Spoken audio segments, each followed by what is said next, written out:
All right, I'm back. I want to make sure everything was right in this side of things. Now we have a Speak Bank Holding in the building. Thank you everybody for being here. It's Jrod on point. Very so much. I appreciate it. It sounds like we got Speak Bank Holding somewhere around Mexico. Well, I've been here. You was moving your mouth. You turned the music off. Then I couldn't even hear you when you speak. Oh yeah, no. I guess I was muted over here having technical issues. Is that health? Yeah. But big shout out to Heather. Heather G is here for the first time in the What's show. up? Thank you so much for being here. I appreciate it. I've never done this before. Oh no, but that's good. We appreciate you for being here. It's good to have you here with us, having this conversation today. We're gonna be talking about the Idaho 4 Bryan Kohberger case, malicious prosecution, false arrest, part 2 with Speak Bank Holding. Hey, Speak Bank Holding, you have that background music is overwhelming. Say what? That background music is overwhelming. I don't think you can hear the background music here. Yeah, I couldn't hear it on the phone, but I could hear it now. Oh, okay. Top dollar earbuds.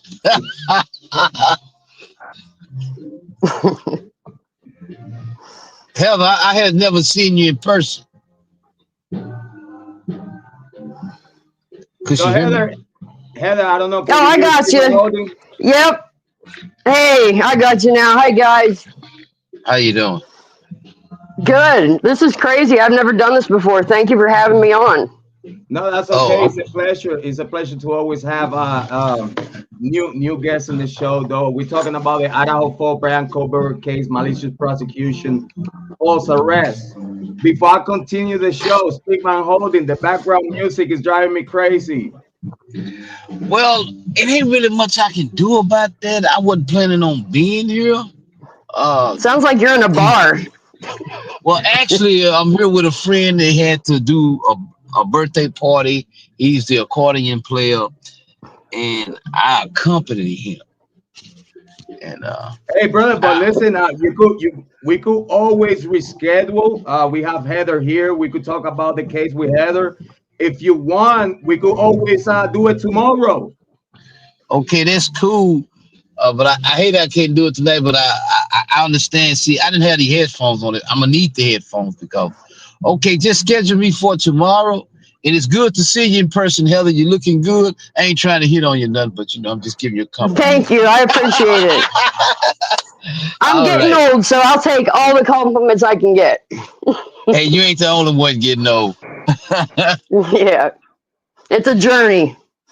Yes, it is. Okay, Jrod, schedule me for tomorrow, man. Hey, so big shout out to Speak Bank Holding, brother. Thank you for trying out. I knew you was in the party. You know what I'm saying? But you always on point on your schedule. All right. I appreciate you, brother. Okay, man. Take it easy. Later, brother. All right. Hey guys, a round of applause for Speak Bank Holding, though. Yay! Woo!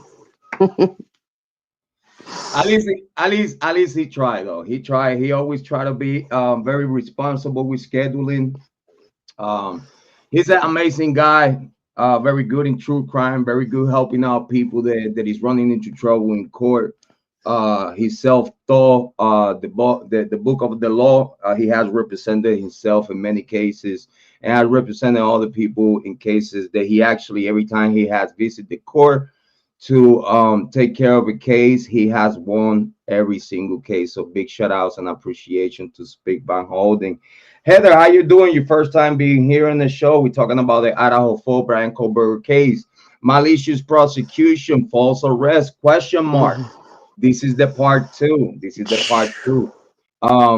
We're gonna change the special guest. We're gonna replace Speak Bank Holding. We're gonna put him here for tomorrow. But then today we're gonna replace Speak Bank Holding with Heather G. We appreciate you so much. Heather, can you tell us a little bit about you? Well, I'm 48. I live in Pittsburgh. I've had a crazy life, man. I've been through some shit, that's for sure. But I learned from all of it, and it made me who I am today. You know, I've got some knowledge about both sides of the tracks, and I've been there. You know, I did about 18 months inside, no big deal. But hey, I learned from it anyhow. Picked up some stuff. That's It's for all sure. it's all about the learning process.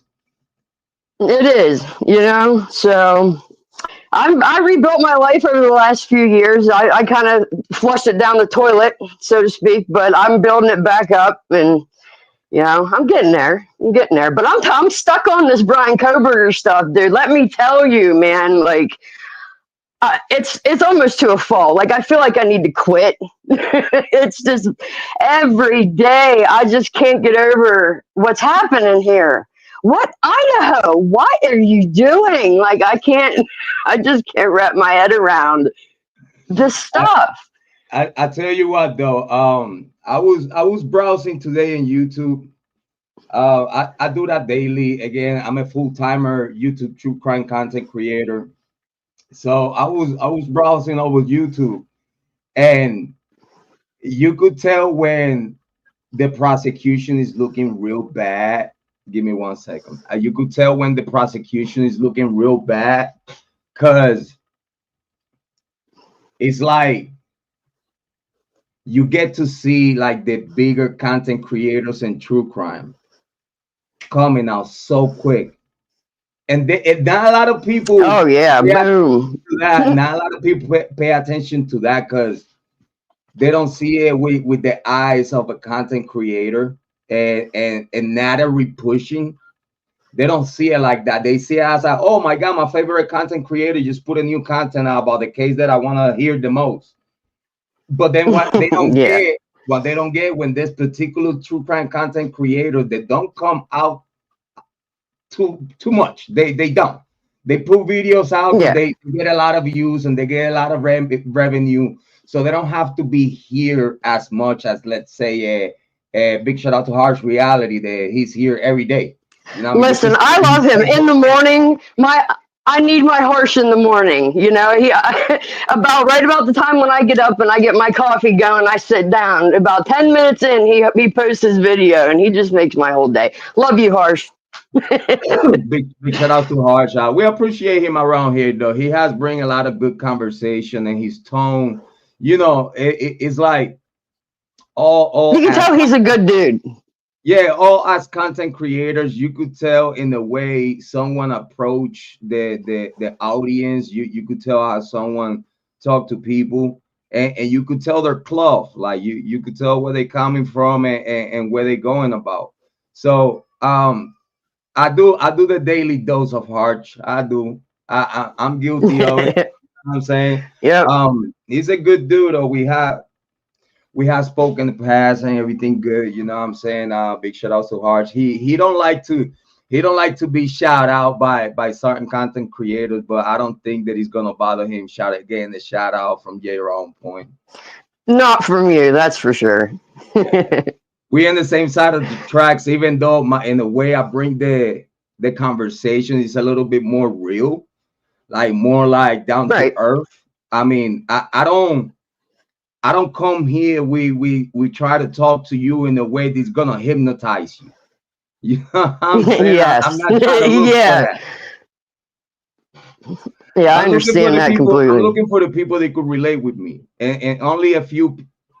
I mean, you could tell from my subscription, it's only a very small bunch of people that has going through something in life that actually got out their home and live Mm. life. Some people get out their house, and yeah, I've been outside, but everything that you have done for you in your life is good.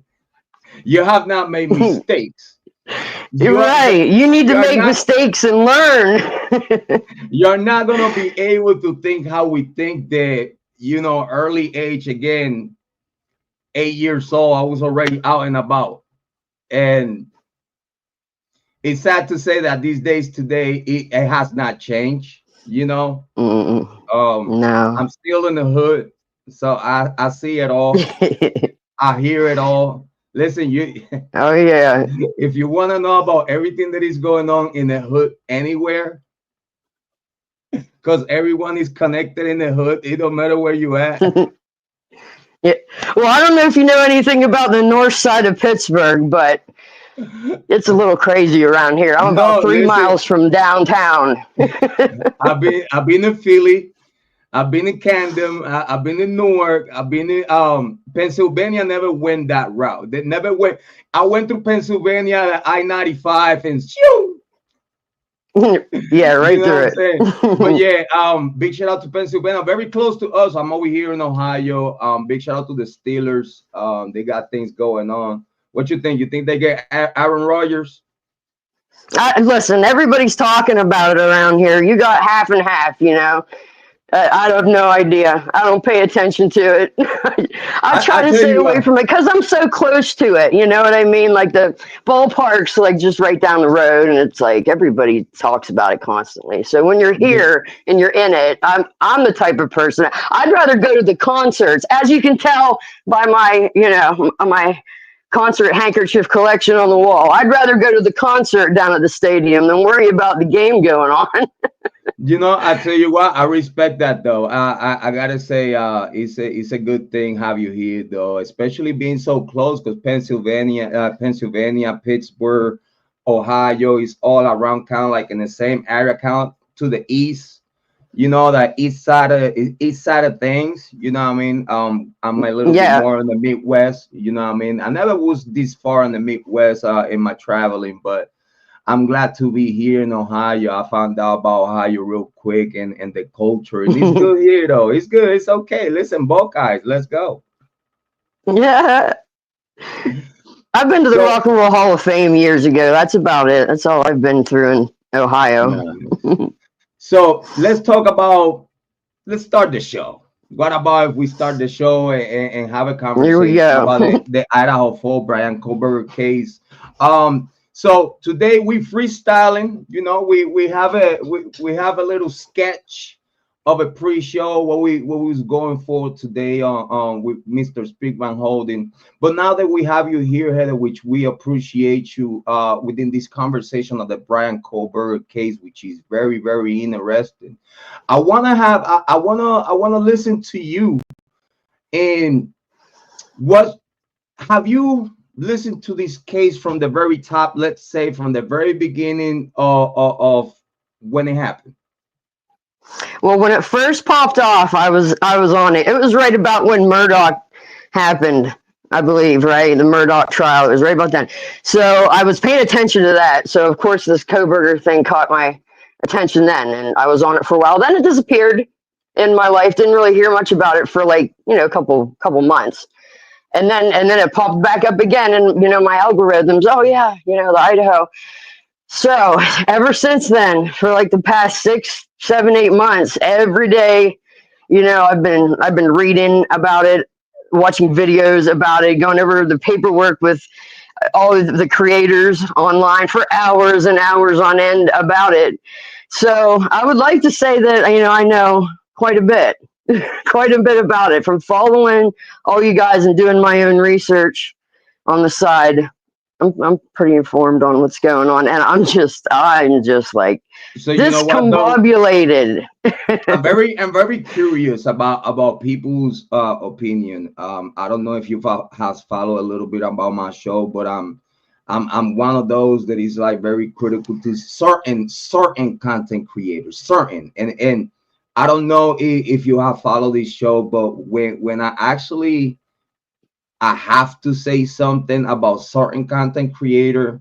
9 times out of 10, a lot of people see the same thing that I'm seeing, but those it's just like a cliche in opinions and stuff. I don't like to go at content creators, but when I do, it is I see something there that it just need to be called out for someone out here in the YouTube streets to look at and be like, you know what? How Jrod on point thinks is close to how I think. And that's Hmm. what I'm looking for. I'm looking for that connection of me being myself and seeing things how I see it. And speak about it. I know my delivery is all fucked up. All of our deliveries are fucked up, man. I know. Listen, I know that sometimes my filter doesn't work. technical Yeah. issues. I'm learning as I go. I mean, I've been here for quite a few years. I have put content out for quite a few years, but I think we could all agree that we learn every day when we wake up. We learn every single day. What you do every day is a little foundation for you, that if you're really paying attention to what you're doing, what you're saying, what's your surroundings, your wife, kids, or whatnot, whatever situation you got in your house, like every time you wake up and you acknowledge those things, it's like, I have to be real. I don't have no other than being real with Yeah. myself. If I have any errors, any mistakes, any stuff that I haven't fixed from my past, because you know, you could get out the Hmm. hood, but the hood, Yeah. It doesn't because leave it, you, does it? because Ah, now it's I you, know. is in you, is in your Mm. soul. You grow up for years with this survival thinking, with this devious shisty mentality, like it's all survival in mode. Like, I think that sometimes, like, again, how ladies go through life is way different than boys, right? Than men.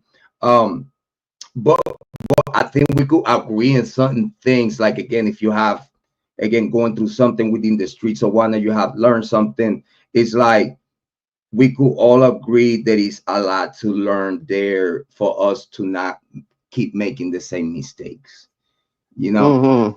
Hmm. Brotherhood's not gonna get Right. out. You're gonna still, you know what I mean, but as long as you It's have the well, good. in my world, it's like the criminal thinking. I mean, I might as well open up a little bit more. I used to be on hard drugs. I used to be homeless. I was an IV methamphetamine user. I went down the tubes, man. Yeah, I lost everything. I lost everything more than once. And it's I at the have hit point rock now bottom a where, few like I times. said, I'm not doing it again. I'm just not. I'm not losing it all again. And I hear that little voice in the back of my head sometimes that has those thoughts. You know what I mean? About, okay, if somebody, sometimes it's rough. I'm just gonna say sometimes it's rough for me to, like, I just have to remember I don't want to go back to jail. Listen, So I just have to be nice. the marathon is every day. Every day is a marathon. Every Mm, day is every day. You have to redo yourself to be better somehow. yes. I'm talking about these things because I want those that are listening out there to understand that, sometimes it's people that when they browsing YouTube, they looking for something to hang up from, something that they hear, that they listen to, and it's like, dude, thank you. Like, those thoughts, they help me. When you was talking about this, you did help me to think about certain things different. And this show, I try to 100%, while being myself, I always try to give some kind of positive note between the dark that we talked about. I always try to have a little giggle. I always try to make people laugh. I tell you, You they're have not. to add some laughter and light into this darkness that we're seeing and going through here, man, because this is dark. This is some dark It shit. is, and I tell you what, for those people that are weak, that are weak in the mental health side of things, you know what I'm saying? Because again, we all got our battles. You know what I mean? We don't criticize. You know what I'm saying? Listen, if a lady somewhere else in some other show said that she's crazy, and that she's taking meds for it, and you recognize yourself as you crazy, and you tell the whole world, not just your audience, because whoever the randoms come by your show, hear you saying like, yeah, I am crazy, I'm certified. And so then I could sit here and be like, you crazy. And they can't Yeah, even be mad right. at me. They cannot even They be can't mad at say me. nothing. Who you No, talking? Oh, no, you they told me you can't. crazy, and I see it. They make it obvious. They don't even have to say they're crazy. It's obvious. It's It's obvious. but they want to have that moment of clarity. Like, listen, let me confess to you. Anyway, I say that because I have few battles with a female content creator going crazy for some years, but I'm so happy, so glad that that's things of the past. But I always keep kind of like poking the bear for her to know, because she watch every day. So I always let her know, like, listen, I can't wait to go back to war. I'm just, please, just be nice, keep doing what you're doing. I appreciate you. Listen, 33 subscribers, keep going. See, that's not, you got to be nice, you know? Right. Be nice. It's all about being nice. nice, though. People think that I'm over here like, oh, thinking about which is the next content creator that I'm gonna talk about. But I got too much thing going on in my life that are good for me to even think about. When I do it, just because Well, I actually don't know I'm why having. we even have to talk about like other content creators. Like, you know, I'm sorry, but sometimes I do get amused by how one creator will throw some shade at the other one, and then the next day the other one pops up with a video that says stuff about that video, but then claims that it wasn't pointed towards that creator; it was just pointed towards, you know, everybody. I mean, it's like, come on, dude. Well, you don't got to do that, you know. It's just, It's all why can't content, everybody just though. have their own thing? Like, Listen, it's like when content running slow,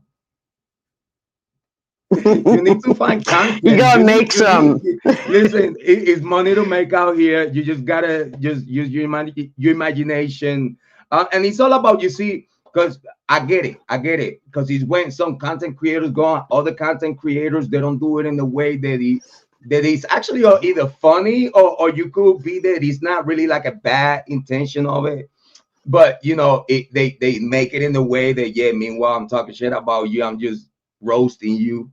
I mean, and it's all about what you say, because if you saying things that you inventing or lying about them, you could tell that that shit is bunk. It's like Yeah, oh yeah. but if you say things that everybody could see,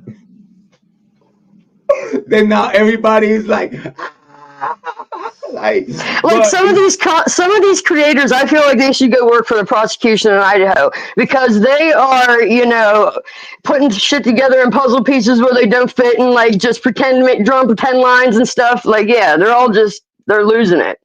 They need to listen, they go are work with professionals. Ashley. They listen. I have seen some work from some content creators that we gotta give him credit. They are good. They Like are good. with the shows of words, with the face, with, you know, and the way they go about it. Listen, and that's the ones that are up there. They're And I'm smooth. like, I'm over here taking notes, and I'm gonna use that same shit against you. Thank You're you. right. They're teaching you how to act, aren't they? But Heather, Yeah. I wanna talk about the Idaho for Bryan Kohberger case. Let me get. I'm a be the sponge. I'm a fall back. I'm a fall back. I want to be the sponge. I want to listen to you. Um, can you give me a quick overview? And when I mean quick, you don't have to go into detail if you don't want to. But if you think that those details are very important to the conversation, please make sure you bring it in. Um, I want to listen to you, if you could, in whatever is you take, whatever is your opinion within when it happened, all the way until Whitehead Lantra and eyebrows came all about. We can talk about the rest a little later because I have time if you have time.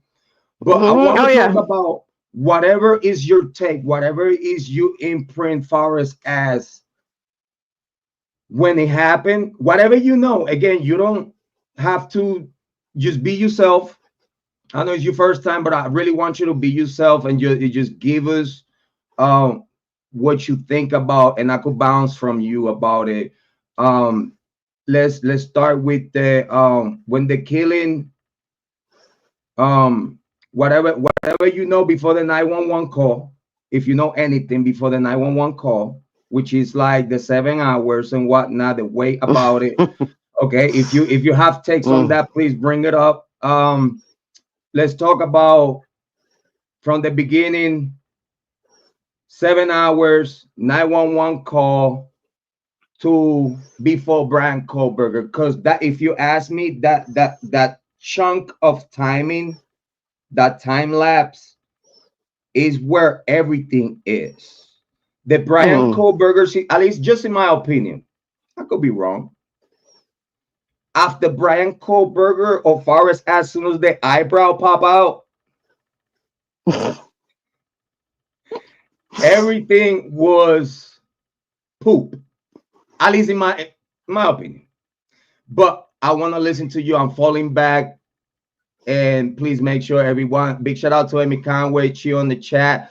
Amy Conway, we have Heather G today with us in the panel. Hi, We're having a Amy. conversation. Yeah, big shout out to Amy Conway. Thank you so much for being here. I will be while Heather is talking.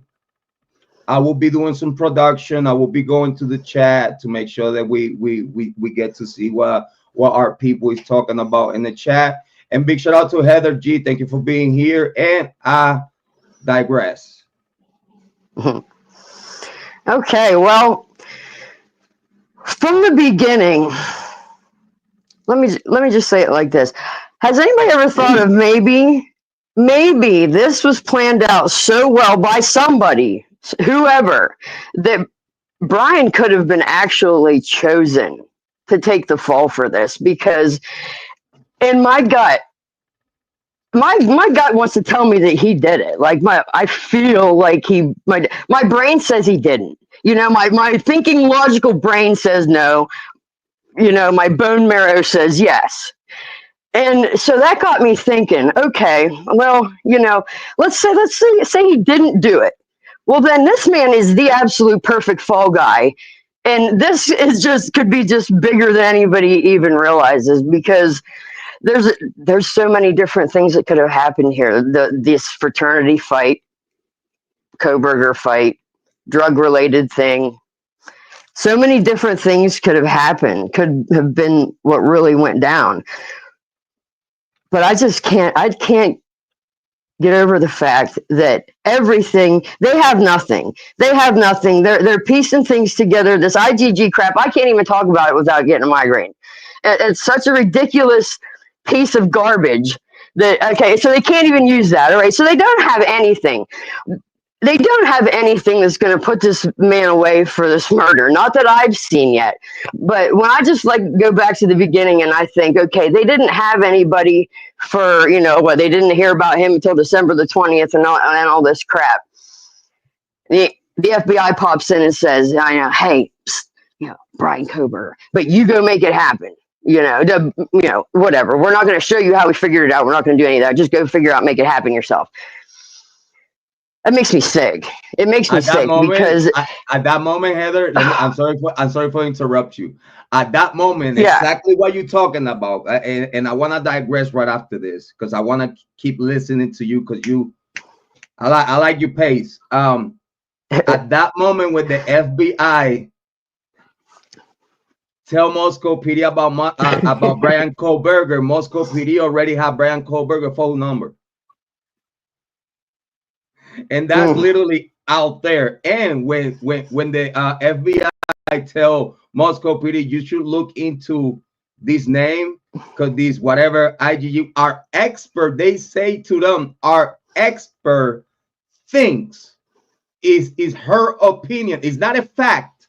It's not, well, we did this IgG work that we willing to show you for you to see what was the chemistry that we utilized and everything that we did to get to our conclusion. In the same way, the Cass cell phone data, deleting the Cass cell phone data that he was using in the secret grand indictment by Maury after he already got the conclusions. But that draft needed to be given to the defense teams for them to redo it and go and follow your information to then decide if what you did was correct.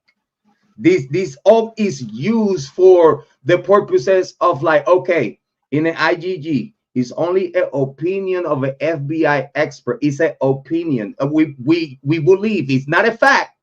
It's not like we did this and this is the guy, but still, if this is the guy, you cannot just use our work on the IGG for you to arrest the man. Then you have to use something else. They already have his phone number.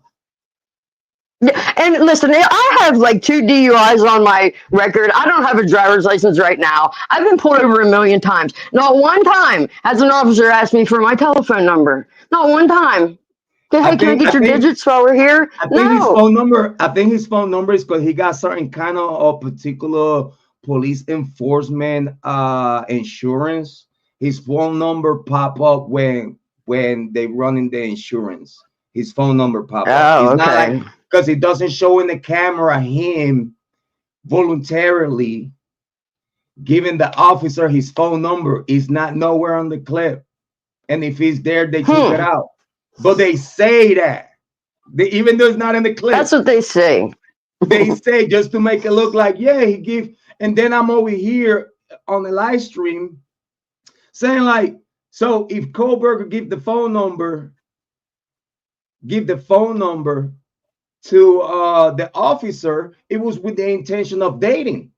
Hey, listen, I'm probably gonna be an upcoming, I'm working on a PhD in criminal justice. I'll be an officer. I apply for Pullman. But then that's a whole conversation for you to even be like, hey, here's my phone number. It's nowhere. So that means that, again, while we did our homework, when they running his insurance, his particular insurance, when they run it, his phone number pop up. So okay. It's confirmed that they have the phone number already. Well, because again, it's like Moscow PD and FBI in the same room. They working at the same time in the same task. It's like Moscow PD was working on like, all right, who from far the fuck away, let's say next door state, we could frame. Because in my opinion, they wanted someone that is far away from whatever they got going on in the university. Just far enough. Just far and enough. It'll wreck the college that's just right over here. That, you know what I mean? It makes perfect sense. It makes perfect sense to set up somebody like Bryan. But again, I want to fall back because I want to let you know about it when the FBI told Moscow PD about the name Bryan Kohberger or whatnot. It was an opinion from one of their experts. In the same way, it was an opinion about the White Elantra 2011. They seem to be everywhere. So those FBI experts, I don't know if you could tell, they kind of like flip-flopping. But I digress. I want to listen to you. You was there. It seems like when the FBI gave Bryan Kohberger name or whatnot, but again, they couldn't use just that, but they already had the phone number. Bingo. And I wonder who gave the name to who. The FBI give the name Bryan Kohberger to Moscow PD, or Moscow PD, after they have a phone number that they could do some faulty AT&T work on a cast. They already see that coming. Okay, we got a phone number. He has a white Elantra. And we're talking about this is right after Brett Kopaka is already dead and killed. Yeah. You know what I mean? Because they got desperate. People don't see it like me. They got desperate. Listen, if you have a Chief Fry in Moscow PD in an operation that don't need them, it's like, I think like this guy is a Purple Heart military man. For you to have a Purple Heart, for those that have family in the military like myself, you probably does. I don't know if you do.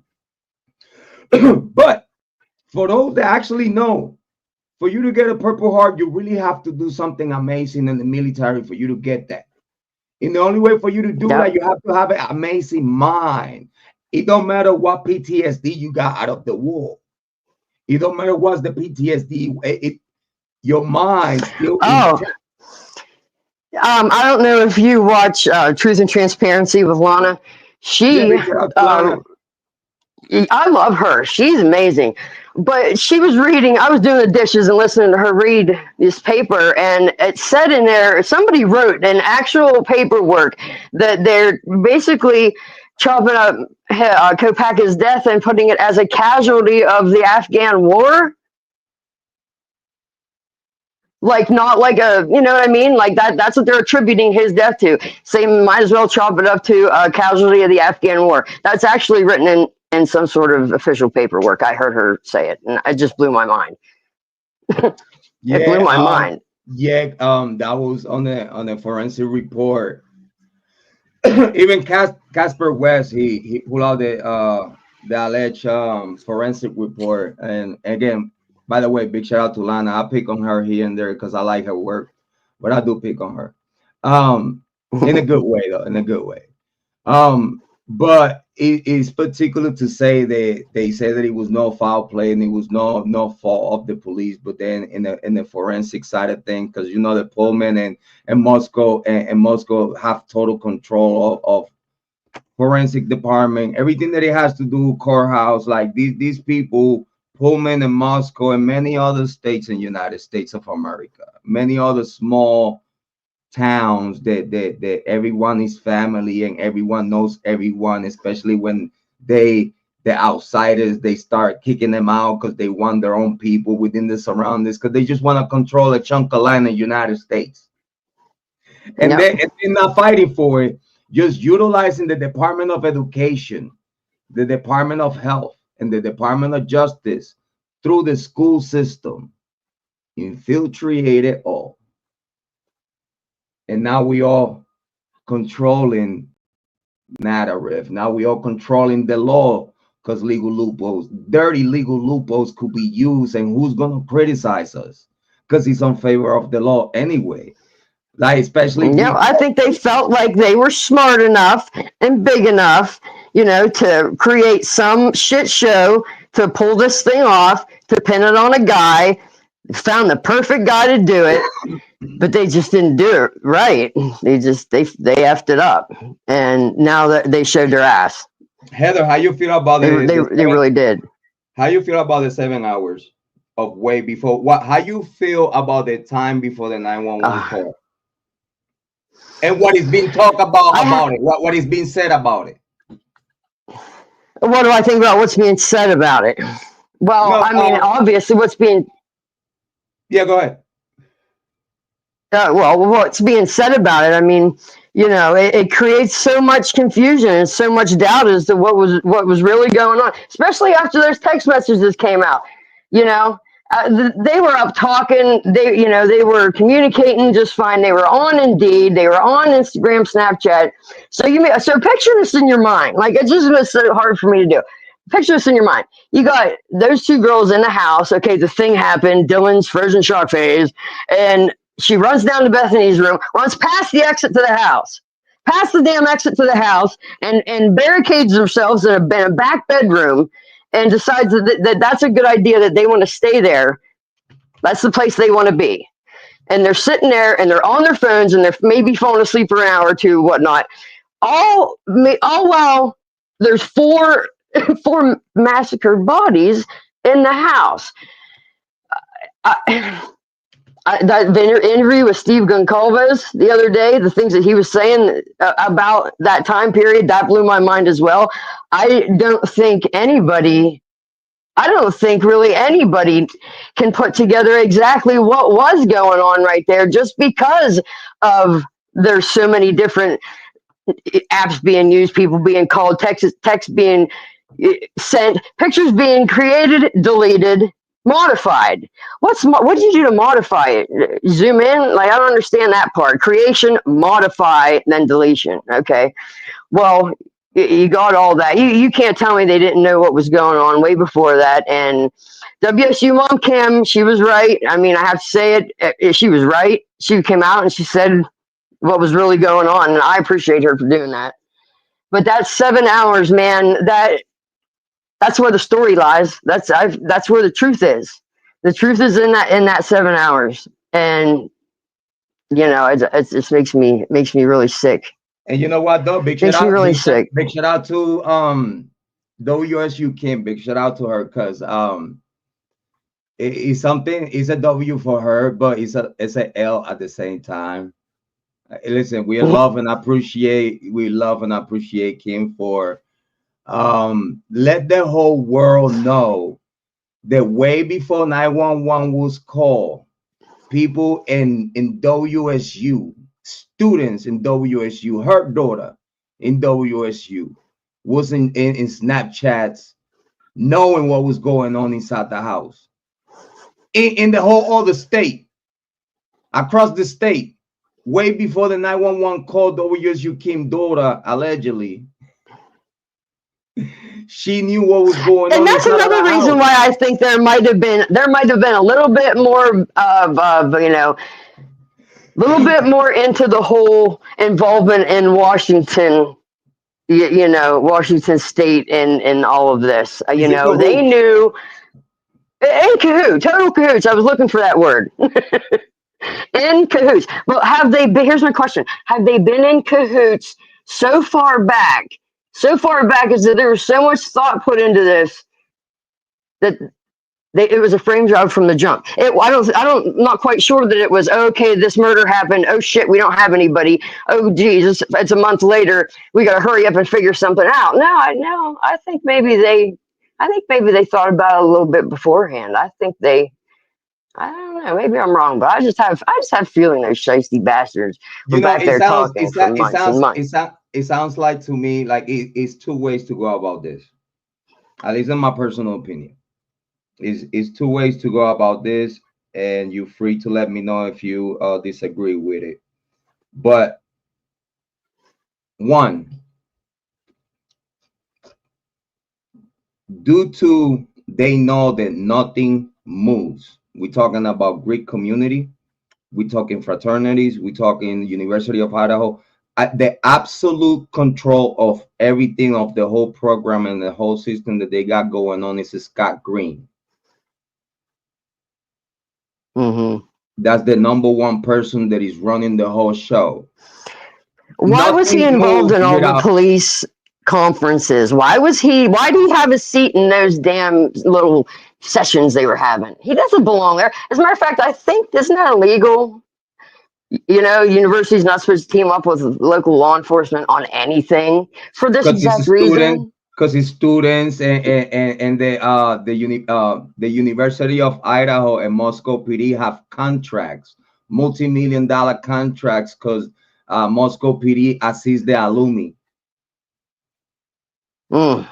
on the classes, on the techniques, training, on Moscow. Here's the thing: it's like the criminals investigating the criminals. Wouldn't it be crazy if Bryan got, exonerated, for lack of a better word, and then went on to fulfill his criminal justice degree, and he's the one that ends up solving this shit? Listen, Wouldn't that be something? it go cold. It go cold because the University of Idaho and the state wanted to go cold because they don't want no type of responsibility or liability. They still gonna get sued, pay the parents. They're gonna still get sued, pay the parents, and bury everything on money in the same way they bury the house. Yeah, oh, that's another thing. That house being torn down. Come on. Come on. Obvious. I have never heard of anything like that. That the biggest piece of, especially considering the type of house it was, the way it was built, where it was sitting, how, geographically how it was so important. It was so important. Past And they got rid owners, of it. And they freaking buried it. Now, didn't Scott Green live there? Wasn't that his childhood home or something? So that's what I'm Didn't saying. he grow up in there? So that's what I'm He saying. had little poopy pants running around in that house, Number one, even though the house don't belong to Scott Green no longer, but he's the one that runs the show.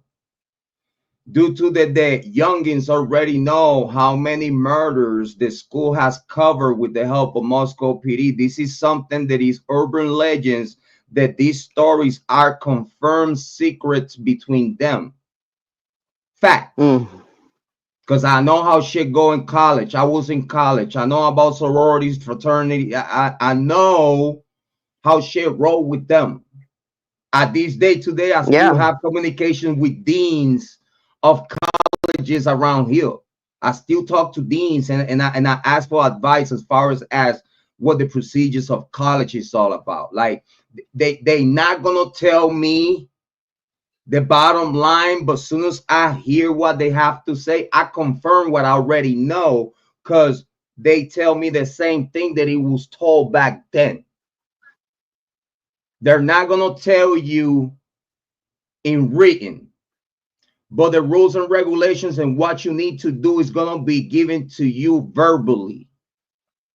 Again, those conversations, no recording, no phones, no nothing. You know what I'm saying? It just, again, they do these meetings separately, not in big groups. This is just certain members of certain fraternities, certain members of certain sororities are the leads to groom the newcomers towards share these secrets and let them know how safe you are if you behave well, if you follow the rules. We have already encouraged this such a power that these many murders has occurred, and we have brushed it down the rug, water under the bridge. And these leads, big brothers and big sisters, are the ones that bring the kettle to groom them to be and thinking like them. They tell you, listen, do not call the cops, you call us. Don't worry about cops. The cops are on our side, but you have to follow protocol. If you call the cops before you call us, you guilty. You getting locked up. People don't get that. People don't get that. If they fight, breaking the rules was Dylan Mortensen not calling all her friends and like her peers, they will spread the word to the staff. The phone calls that were made at that moment was to particular people in positions to run the word to the right people, for the right people to then come along. Again, they say it was people inside the house before the 911 call, right? So then now we're talking about, so when these people was in there, these people was in there the whole night doing what? Okay, another thing I can't get over is how, maybe I misunderstood this and heard it wrong, but excuse me. So during the 911 call, supposedly is when they discovered these bodies. We heard it supposedly happened in real time. But then I hear somebody say, someone went in the house, instructed a girl to call 911. Then that's when they called 911 and then went back in the house. Like, I don't, am I understanding that wrong? There was two people that told them to call 911, or there were two calls to 911? Because I heard them say, oh, okay, so-and-so went in the house, said, hey, call 911. They went out, called 911, went back in the house, and then that's what we're hearing. Well, apparently did two guys go in? Apparently the phone number that he was used for that 911 call, it was Dylan Mortensen's. Apparently, again, take that with a grain of salt. But the person that he was talking on the phone was Bethany. Right. Then Bethany passed the phone to Dylan. We could tell the voice. We do our homework. So then they pass it to the boy. This boy could be any student of the University of Idaho or a cop acting like someone else. A cop with a radio on his hip that he forgot to turn off. I did listen to the radio coming out of Dylan's cell phone, but it was not coming from the operator side of things. The conversation on the microphone, it was coming from the cell phone way before they say the cops was here already. Yeah. And then this boy, the operator, again, if you ask me, the operator knew already what was going on. Because when the caller, in this case Dylan, was trying to push the narrative that he was told to her about, hey, it was a man here around 4 o'clock and whatnot, the operator didn't want her to hear that. She cut her off. She cut her off, and she was like, no, tell me what's going on right now. You said it in conscience. So she was leading the caller. So now the caller give the phone to a guy. These guys allegedly, because again, I heard Bethany, when Bethany passed the phone to Dylan, that means that Dylan, Bethany, and that boy, whoever he was and whoever else, was already inside the house. Because Bethany, I don't know if you heard, Bethany was gagging, and that's why she had to pass the phone. Because the operator wanted to confirm if they were breathing or not. The operator wanted to make sure for you to look at the apparent pass out roommate.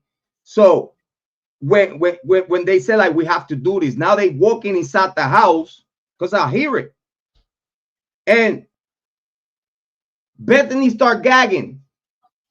I could hear it. I did hear that gag. I thought that was the guy, but you're probably right. I heard it. And then she passed the phone to Dylan. Then Dylan start gagging too. She passed the phone to the boy. This is why they cannot talk, because they gagging. They inside the house. They witnessing the mess that is in there. Oh, I get what you're saying. Yeah, they're all gagging. They can't be on the phone. They're passing it around. Oh, wow, Jrod. I didn't even think about that. I pay attention. Yeah. That checks out, bro. And the criminal mind will tell you that, yeah. The criminal mind will tell you, like, yeah. If you just, you hear it. Again, they try to hide the gag, but I could hear it, and I don't need no sound enhancement. It's there. You could hear it. I put my headphones and shit, and I crank my system up, because that listen, I like to pay attention. I don't like to talk about shit that I don't know. You know what I'm saying? Because I feel that I look stupid. Oh yeah. So when I hear those two, when I hear Bethany gagging, pass the phone, Dylan gagging, pass the phone, that means you inside of the house already. You're witnessing everything that is going on. Then they have to pass the phone to a boy, to a guy. In this moment, we cannot say it's a boy. We cannot say it's a student. We could tell because the recording. It sounded pretty young. It sounded very young. So let's say it was a young officer. They have young officers. You could tell with the cameras, the body cameras of previous event. It was youngins in training. These officers were looking very young. The fat guy with the belly and all these other older guys, you don't see them around. You see the younger guys. So we hear already the shatter of the police scanner. It could be a student. It could be a cop. But let's say that it sounds more like, again, we're talking about friends. So it sounds more like, okay, it was someone else. It was someone else. Let's say in this case, it could be another student. They grabbed the phone from the girls because they couldn't talk no more. So that means that all three were inside of the house witnessing the mess. When the operator asked, finally, is she breathing? We're talking about Sana. Is she breathing? And the problem here is that for you to see Sana, you have to see Ethan. Because for those that say like, oh, Ethan was behind the door was closed and Ethan was behind the door. So let's say if you're that one guy that pushed the door to see Sana, you see Ethan. But we all know, again, allegedly, Ethan was between the door frame of the bathroom in the hallway going towards Sana and the door frame of Sana. He was never inside of the room. He was like outside the door. Do we know that for sure? I thought I heard he could have been on the bed. Take that. I don't know. Take that with a grain of salt. Take that with the grain of salt. Do some homework about that in chit chatters or whatnot. But it's certain things that I cannot talk about because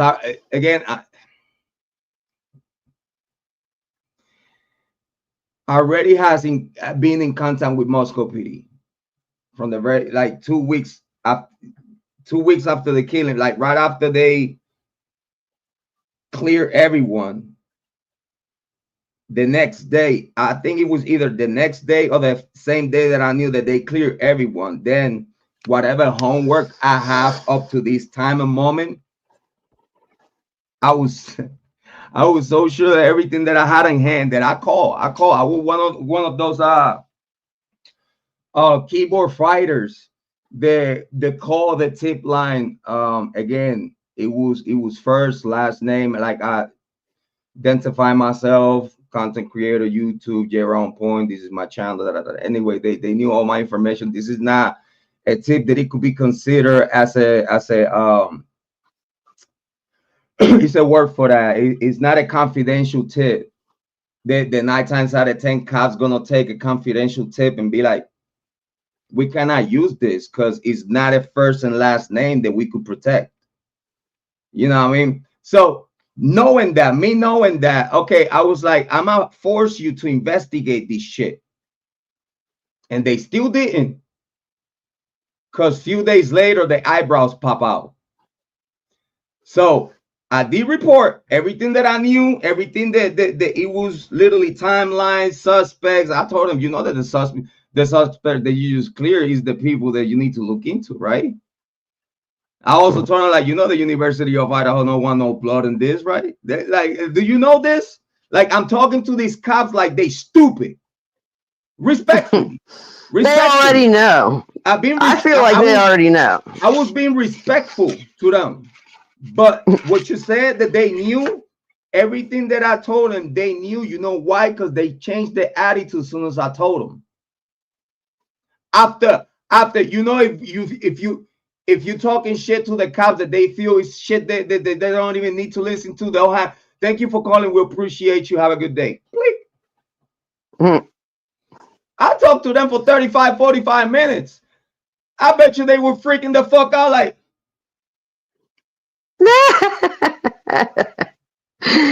Now they know you know. It did because y'all know that each other knows. I did that purposely because I recognized what was behind it. And I was like, all right, cool. You're gonna play you. I know in the back of my head that it don't matter my phone call letting them know that one people in the whole world know what happened. How I know?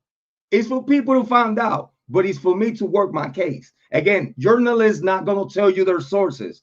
Journalists is not gonna tell you anything, but they just gonna say whatever the fuck they say out there. Point blank, period. I'm doing the same fucking thing.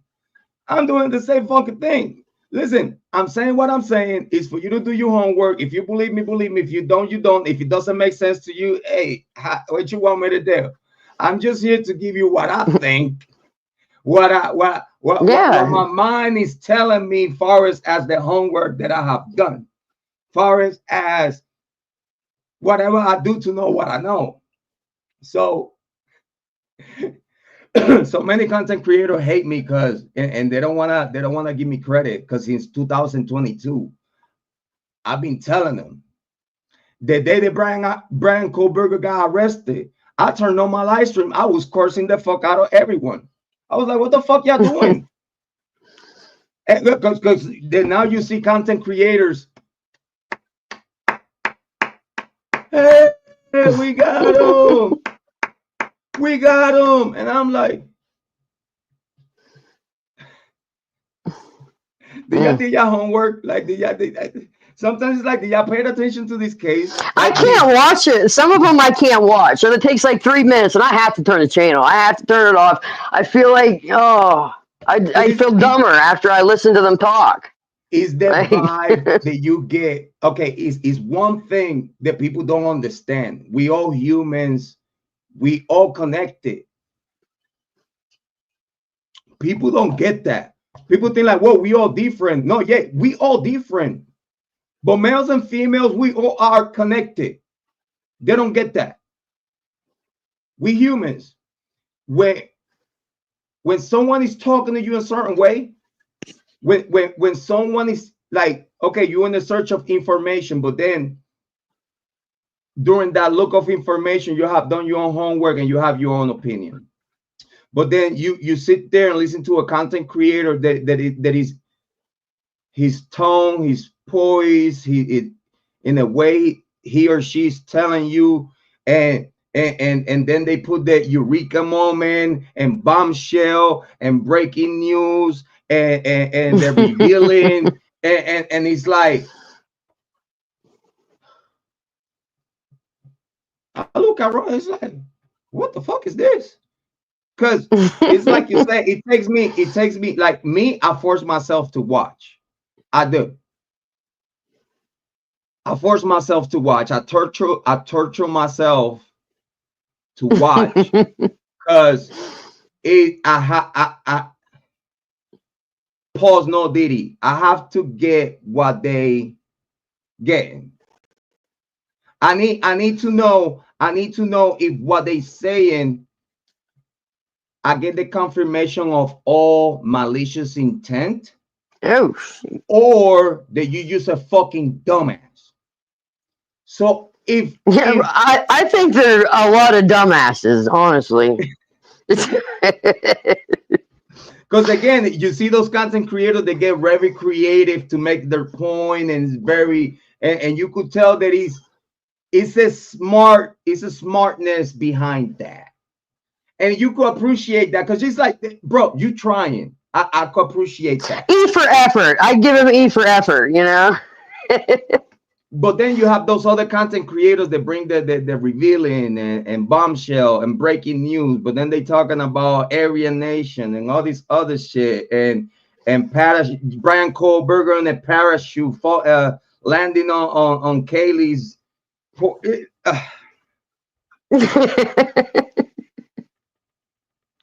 And then no, it was a fireman carrying a dustbuster that was wearing a ninja mask. The ninja's his way through the house. That's what happened, right?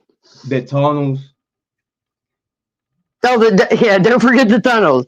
No, I'm sorry. Okay, so it was a ninja dressed like a fireman carrying a dustbuster running through a tunnel, right?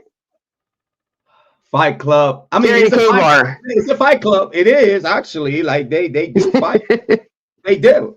But then Fight Club in the tunnels, through the basement, getting out the house through the basement and the tunnels, right back out after they kill. It's like, I'm like, that's not creative. That now I get the whole psychotic thing, and they get lost in the sauce, man. They get too far down the rabbit hole, and some of the stuff that they come up with is just too much. Like, I used to hang around with tweakers. Some of the stuff that they come up with is about the same as some of the stuff I hear come out of these creators. Like, I wonder, are they honestly on drugs? Because I couldn't have made that up in my worst freaking tweak out. You know the ones that I actually I cannot say that I enjoy them. Like I do. You see, it's weird because out of seeing other people's demise.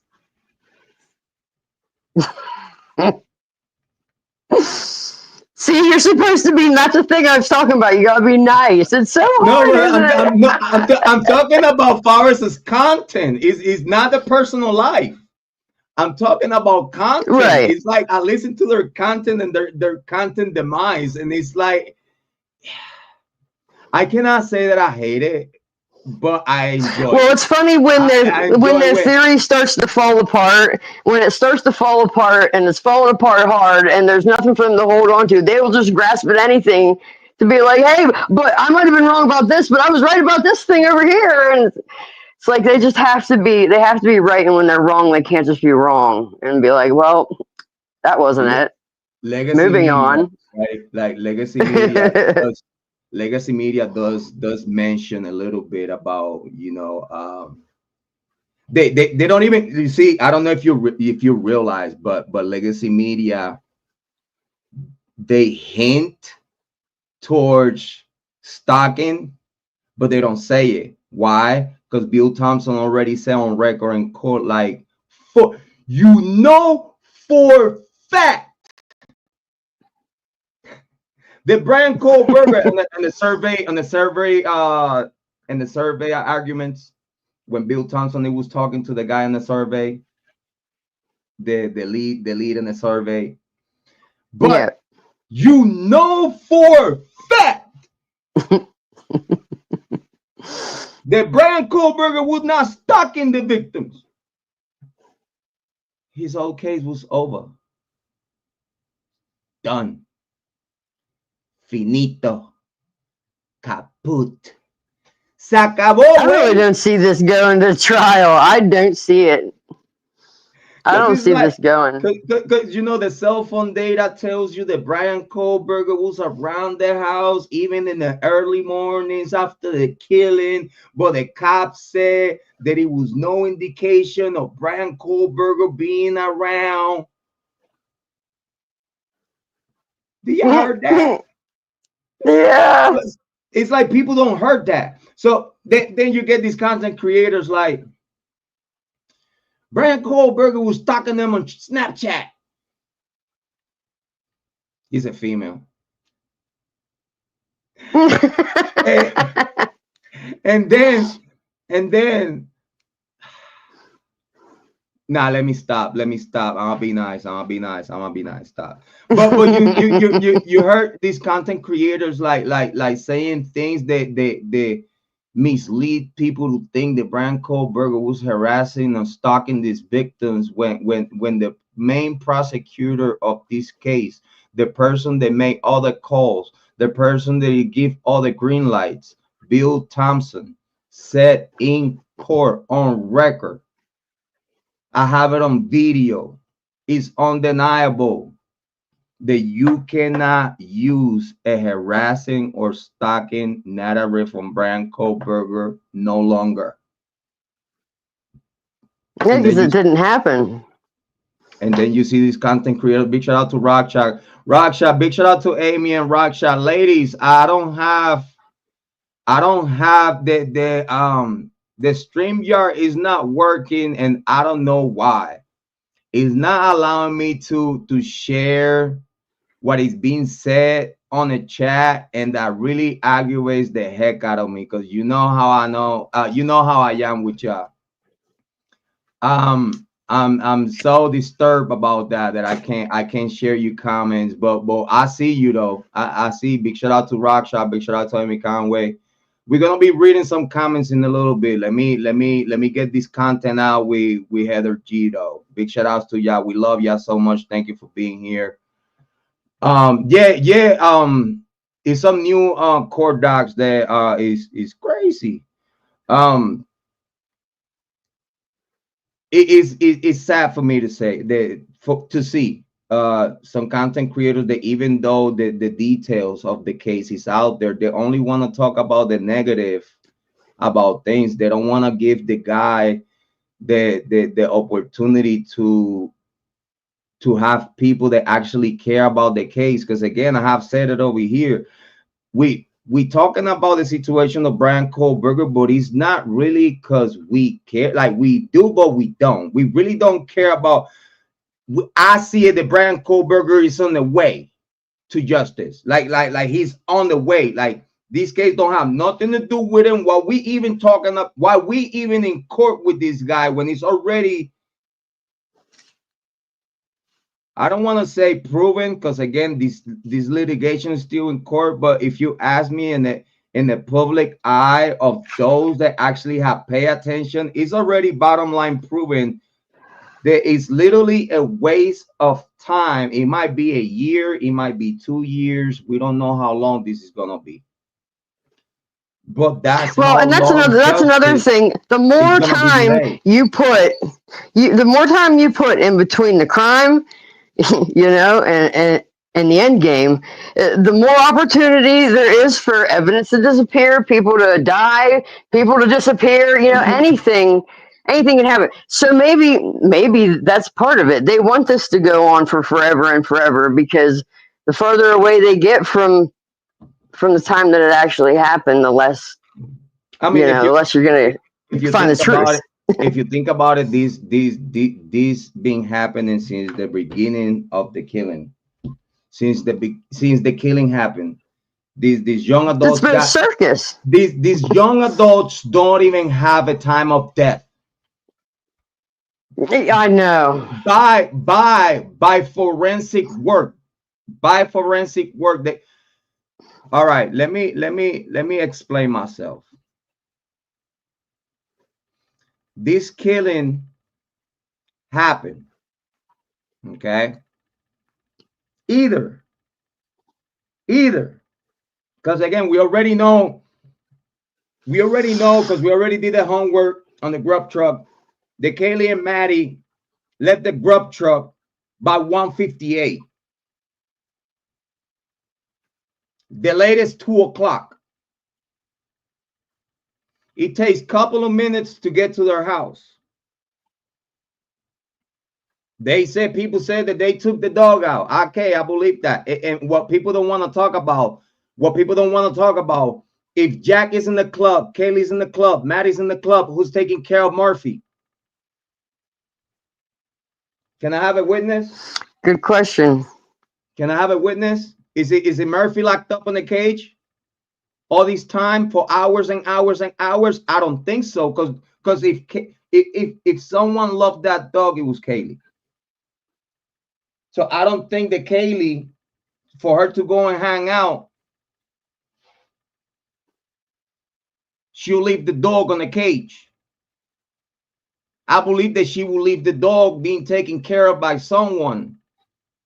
They have Bethany Fong, you know, seeing Ethan and Santa at the fraternity house. I could say that right after that she could have go back home. I know because Kara told me the phone call of the fight between Santa and her was around like 1 o'clock, 1:30, between 1 o'clock, 1:30. Right after the fight, and then Kara told me like, Jrod, I didn't got no bad vibe. You know, Kara is someone that has gone through struggle, and she's very street smart. If she would have got the impression that after that fight something bad would have happened, I think Santa would give her the red flag and be like, Mom, the boys just fought. It doesn't look good. I might need help. Oh, can you call that? Oh, wasn't her dad gonna go? That's what I'm saying. But here's the thing. The one that he's on the phone with is with her mom. She's not on the phone with her dad. She's on the phone with her mom, letting her know that about the fight, that everything is good and yada, yada, yada, yada. So Kara don't get no vibe of on the stress from Santa. Everything, it was a regular call, a regular everyday regular vibe. Like it was all good by the time they hung up. Next day her daughter dead. You know what I mean? So yeah. So let's say that the girls were at the house with other people warming up the party. Because again, there was no party there that night, I heard, and that was odd. It was oddly quiet, I heard. You know? Here's the word on the streets. It was Kiely sent off. It was Kiely last time with all her peers. That was what it was about to be. It was saying goodbye to a fraternal sister. We a regular party, as they do all the time. Nothing changed that day until the screams and all these other shit. Again, that's what is the word on the street. Take it with a grain of salt. I might no, nothing. Don't yo no say. But that was said out there that day in that house, it was a regular party day. It was as regular until what happened. And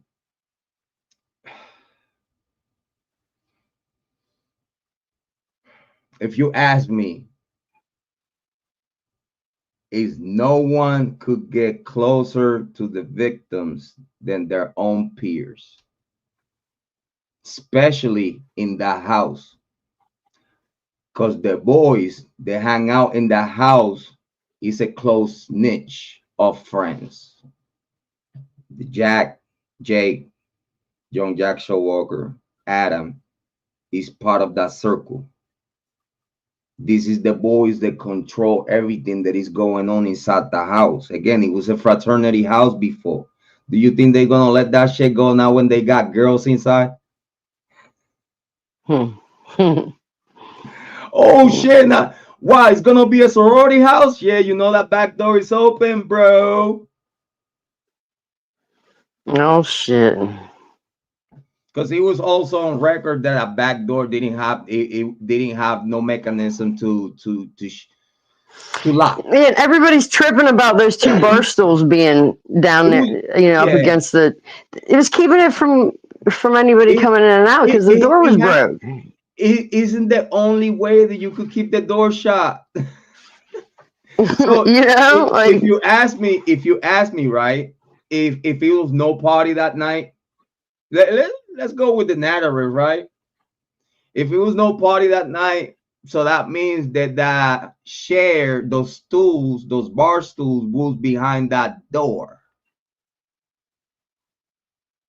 If it was no one there, if it was a night that everyone was sleeping, it's all like, it's time to go to sleep, night night. That means that bar stool would be behind that door, locking the back door. So that means that someone could have opened that back door for the killers. That's another side that people don't talk about. Again, going with the narrative that it was not a party, it was all quiet in silence. Because if it was like that bar stool would be, because again, you're not expecting visitors and you want to secure yourself at home. So you know for a fact you're going to lock everything up, bam, bam, bam, bam, bam, because you know how those boys are.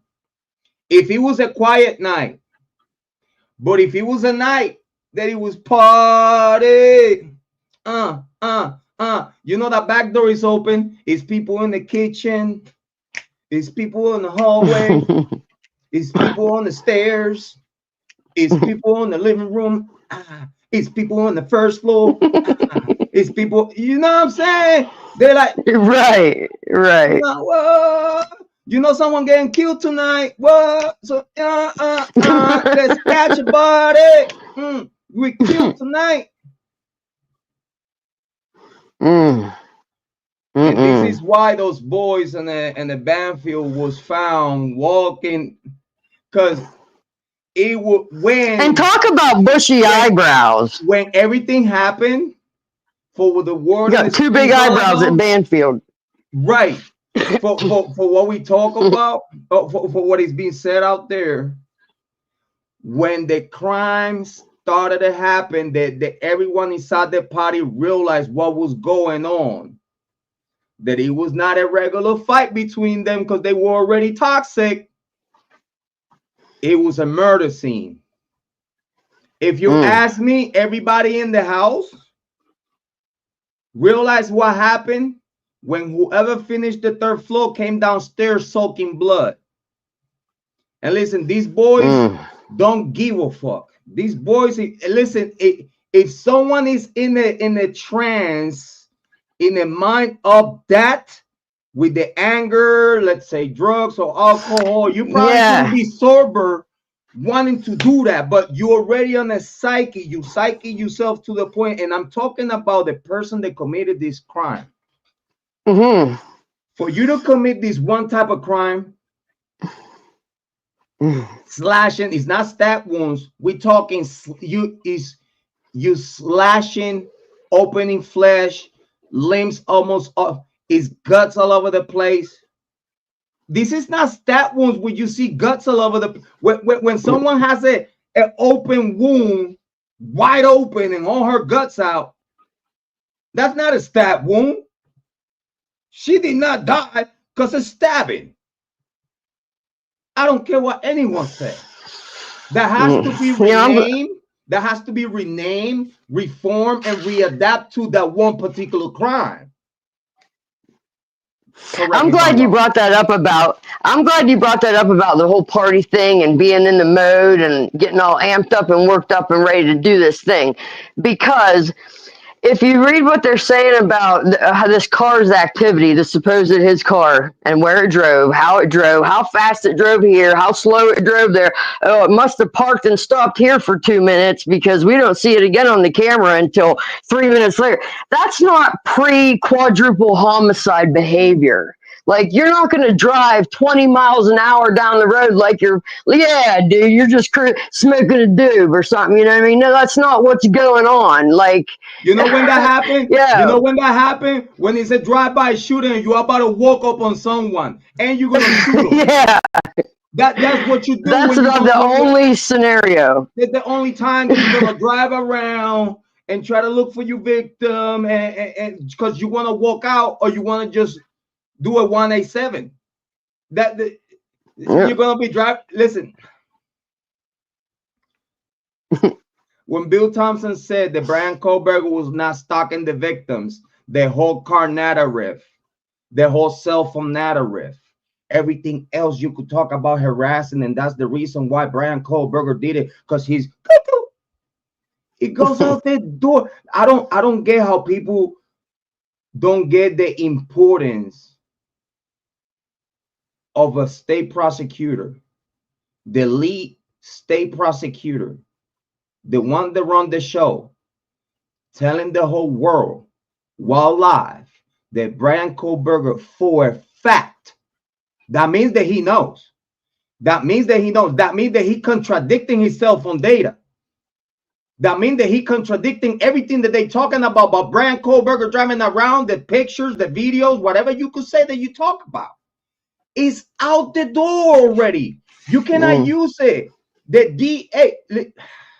I don't get how content creators don't give an emphasis of how important is when Bill Thompson said while arguing on a tone of voice, excited to say that, because he thought that he was having a checkmate moment, but he didn't know that checkmate, it was him doing it to himself.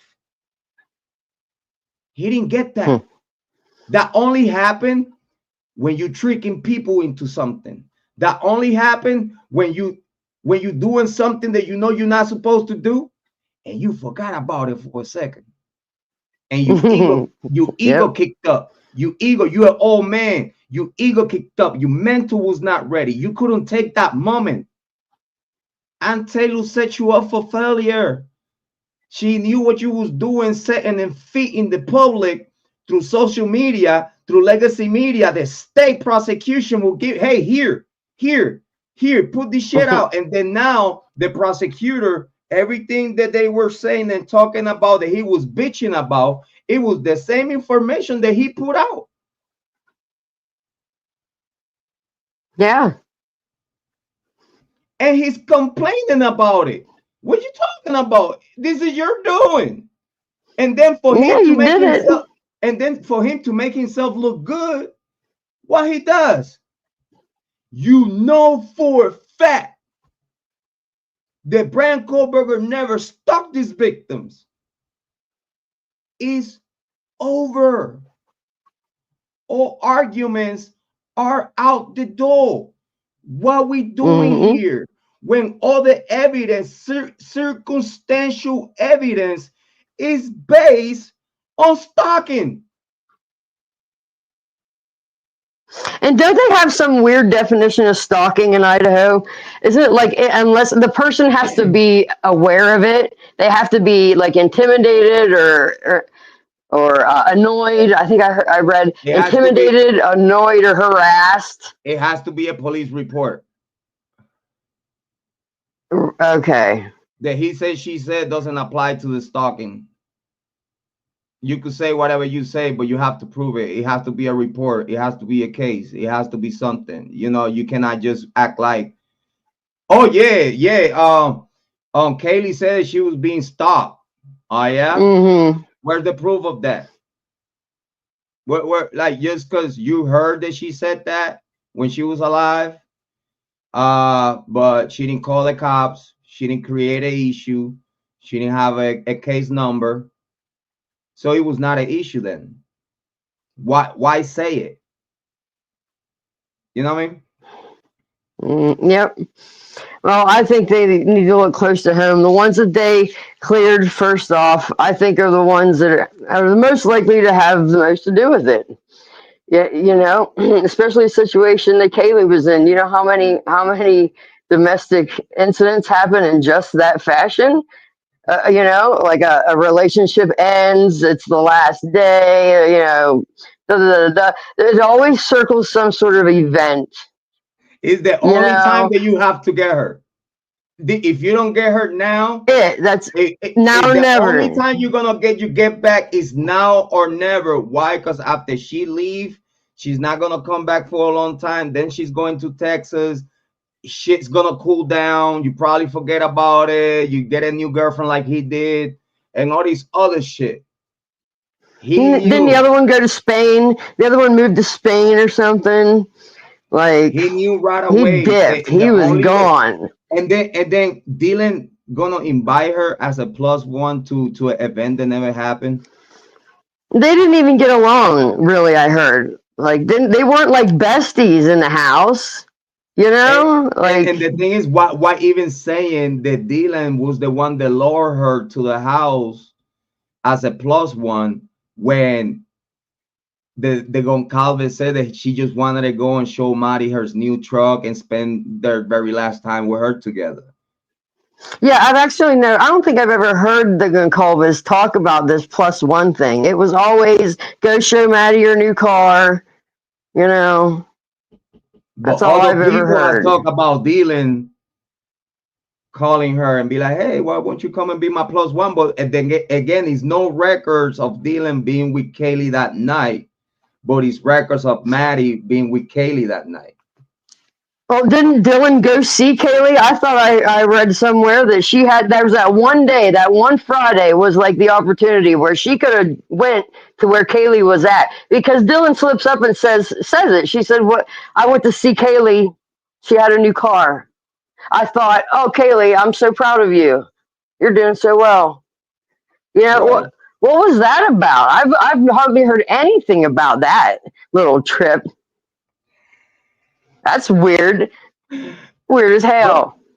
I gotta say in the Idaho for Bryan Kohberger case, like we could tell if you ask me, I don't know if you have watched the hearings, you could tell how the court in Layton County and Ada County, both courts are working the same. Both courts are all about the prosecution, making the prosecution look good, arguing with the defense team and be cool. Here's the thing. The only time that I heard Judge Hippler, because I never heard Judge going at the prosecution in nothing. That's homeboys from college from back in the day. So, but Hippler, the only time that he went to the prosecution, he didn't have a tone of voice, but he asked Ashley Jennings, why did y'all went against all you rules and regulations to go after this man instead of you going by the book? When Hitler said that, I knew in the back of my head that that was another Bill Thompson moment.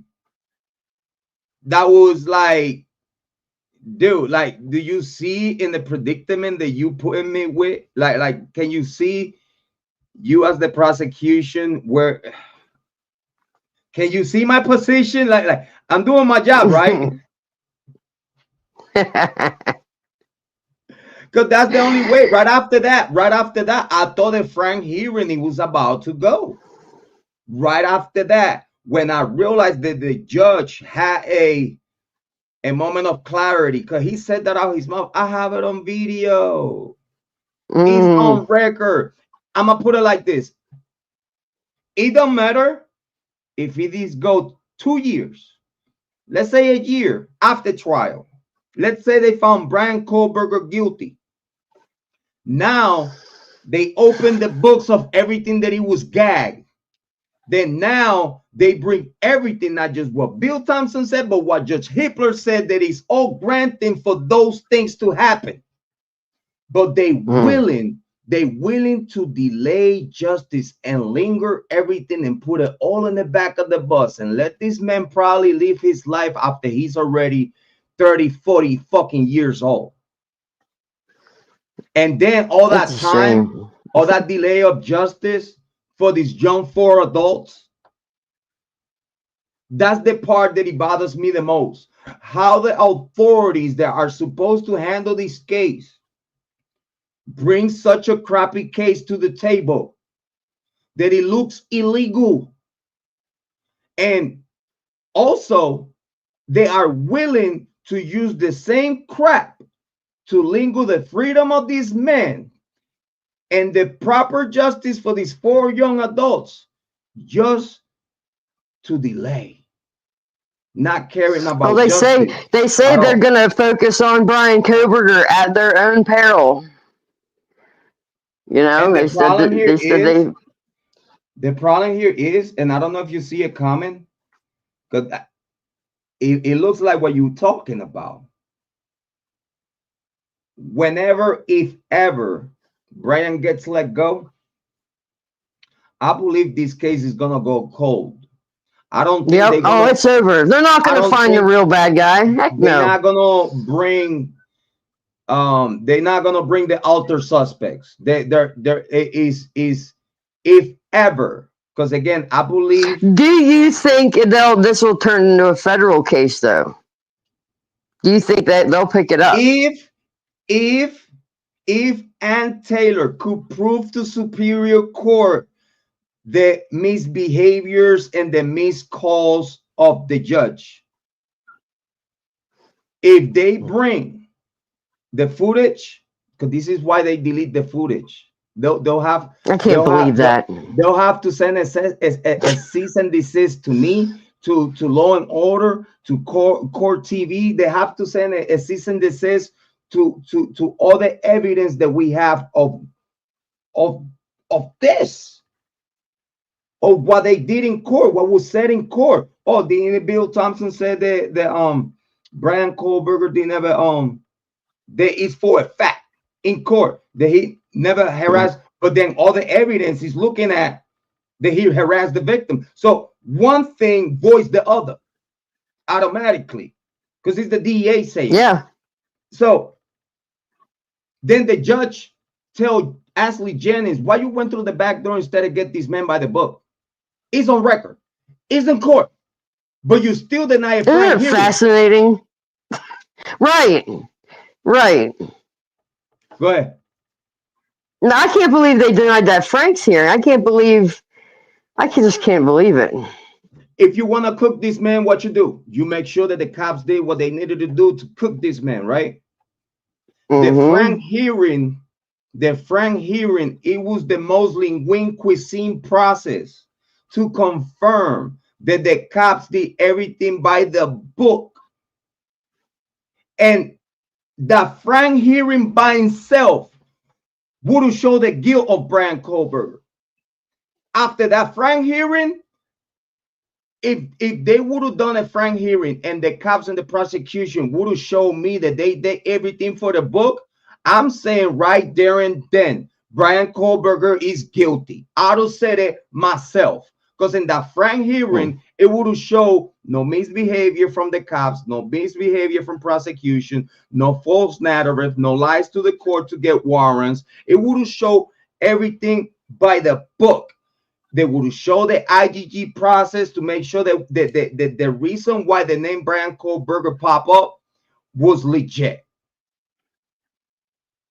Why is all a secret? Why can't you just, if you have this man and he's cooked, show me? But then now, well, they've got nothing to show. But then now, Frank hearing deny, with even the judge confirming that a must hearing must occur with the comment that he gave the prosecution about why you went through the back door instead of go to the front door. So the judge acknowledged that this is not regular. This is not by the book. It's something here that we should explore. So then now what you do to make sure that an appeal will never be successful. Because the only way an appeal won't be successful, it was if you have a successful frank hearing and confirm by the book, the Moscow PD and prosecution act accordingly and to due process, and it's confirmed. Everybody seeing it? We legit. We got this man by the book. It's nothing to see here. Now the story changed. Now, if Bryan Kohberger gets found guilty, he don't have no reason to appeal, because the appeal wouldn't be successful because you took all the measures possible. You not just have the evidence, but the court act accordingly, prosecution act accordingly, witness act accordingly. All witness, even the cops, remember shit that these motherfuckers don't remember a fucking thing. But they dare to cook this man. They dare to shoot this man in the between the eyes and in the heart. So why so slappy? Why these many holes? Like if you try to give a death penalty to a man, first and foremost, the PCA, the probable cause, have to be without all benefit of doubt.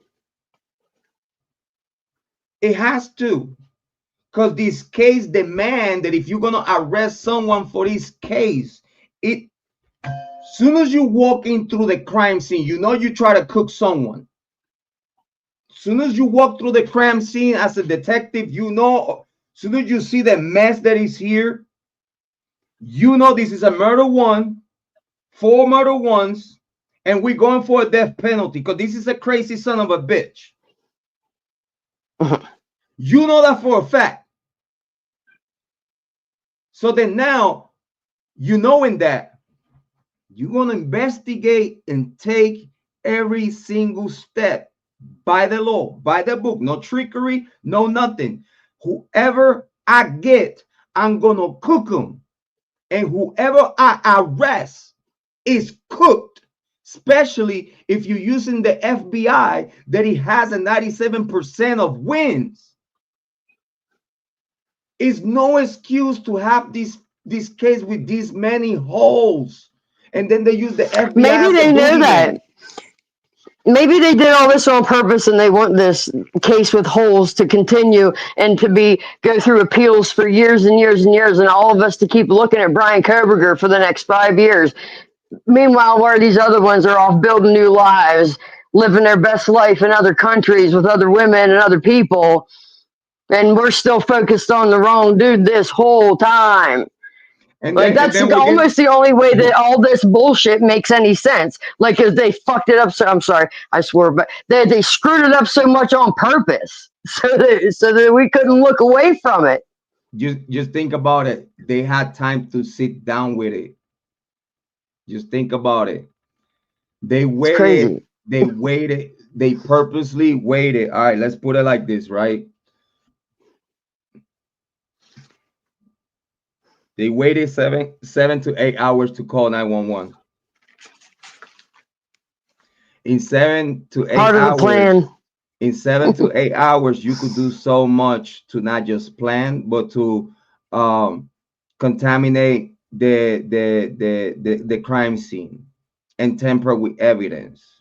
You got 7 hours. The killers had 7 hours of vantage. And if his staff and people in the powers to be are involved, that's 7 hours for damage control to start doing damage control. You have 7 hours, right? So then after you have 7 hours for damage control, then now you have another 3 to 4 hours. They say up to 5 hours to get inside of the house. And I'm talking about detective, coroners, Chief Rye, whoever the heck went in there. We're talking about is 15 hours to 16 hours total for these crime scenes to be processed. You know what that reminds me of? It's nobody showed up for 4 or 5 hours, like you just said. Remember at 9/11, and all the fighter jets were like scattered. They were just busy off doing other things, just right then. I just kind of reminds me of They that. were they Conveniently weren't busy. training. They weren't training. Yeah, Yeah, they weren't training. sure. That's another story that we could talk about for hours. But I don't know if you know, but bodies get stiff in 15 hours. Right. Their bodies were already Mm. stiff by the time the coroner picked those body ups. By the time, because think about it. Now we're talking about 15 hours for them to get in. Then now all the other hours while processing the crime scene for days and days. Then that's time added to the thinking of the ones in power for the damage control to think about all this shit while the pigeons, the peasants are doing what they doing. We have the people on top like Scott Green and Bill Thompson, the judge, Chief Fry, whoever is in charge of the FBI at that moment, sitting down all together like, well, they had, if it's true what they said, that the staff of the college and whoever is in charge in power got to know about this killing right away and damage control took place, these people had days upon weeks telling us and feeding us a whole bunch of shit while they thinking about fucking where we gonna get some bushy eyebrows and a white car. Right. And then for them to use a white car, it had to be a white car in the area. It had to be. It had to be. So then now what? So if that white car was what, the real killer's transportation? Is the real killers Oh, have you one mean of Jack D? You mean if Jack D? Didn't he have a rocket launcher? I'll if say it. one of the alleged suspect had a dad with a white Elantra and a sunroof, that probably he could have called the dad and be like, "Hey, dad, pick me up from this party and shit." But what a coincidence when your dad pick you up, that obviously the daddy was driving around. If that was the case, listen, this is all alleged. We don't know nothing. No shit. But what about if the white Elantra they were driving around, it was Jack DeCour's dad waiting to pick his son up and his friends. And then the dad got to find out what his son did, because the dad is a secret keeper, part of the shit. Because he's part of the Greek community and everything that is going on. Confirmed. And then now you see your son sitting in your car all bloodied up. Their friends are all blooded up. By the way, they say that car disappeared not long after. Take it with a grain of salt. So yeah, no, that car this day today, they don't own that car. That's telling too. Okay. That's telling too. So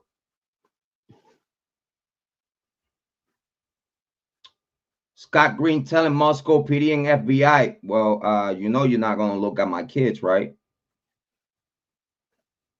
Because none of y'all motherfuckers gonna have a check no longer. So you better look other way. I don't know what you're talking about. Because this is the only way. It's the only way. Because it was either that or Moscow PD is just incompetent. And it could be both. They're incompetent because they're allowing the fuckery. You know what I mean? And if you have a flag, of the vandals in your headquarters of Moscow PD, I cannot trust you to investigate this case, because this is a case of 4 young adult students of the University of Idaho that you don't know if they have enemies between their own peers. Yeah, and they did, and you know, I think this has happened. This sort of stuff has happened before. Well, I know it has. I've read a lot about it. So would this one be the first time? I just feel like maybe this ended up being bigger than they could cover, and this time they Cause screwed it up. I like in the way you think. I give me more manja. Um, This isn't I the first like time. I don't feel like. I like the take of the community of students knowing the urban legends and confirming that they were all covered up. That's dangerous. Because if the vandals, the fraternities and sororities, like these young adults, get confirmation of the yes, they was are doing, and as long as you with us, you protect it, that's dangerous. That creates a Mm-hmm. toxic environment that you could see between the youngins, because now the youngins in power treat the young commons as peasants. And then also they treat other peers, it don't matter if you're a senior, as if you, due to that I'm in power, and I know I'm in power, you fuck with me, I'ma kill you. And no one is gonna know Mm. about it. If you cheat on me, I'ma fucking kill you. If I see a sex tape of you with my friends fucking, I'ma kill you. Mm. And again, we already know that the relationship of Kiely and Jack Decor was toxic. It's already there. When a woman tell you I need a break and she don't have a reason for it, she don't even want to tell you how much she don't like you. Because she has so much to tell you. She has so much to tell you about. I don't like you smacking me in front of your friends. I don't like you treating me like a piece of shit in front of everyone. I don't like you pulling me by the hair. You know what I'm saying? So it's like, why the fuck I gotta tell you reasons where you fucking know what I need a break? I'm just saying, in a way, someone would think. I have sisters. Listen, my sister wouldn't talk to you like that. I don't have to give you. I don't have to give you a reason. Listen, I need a break. The mom confirmed that she was being a brat and did not give this man a reason why she broke up with him.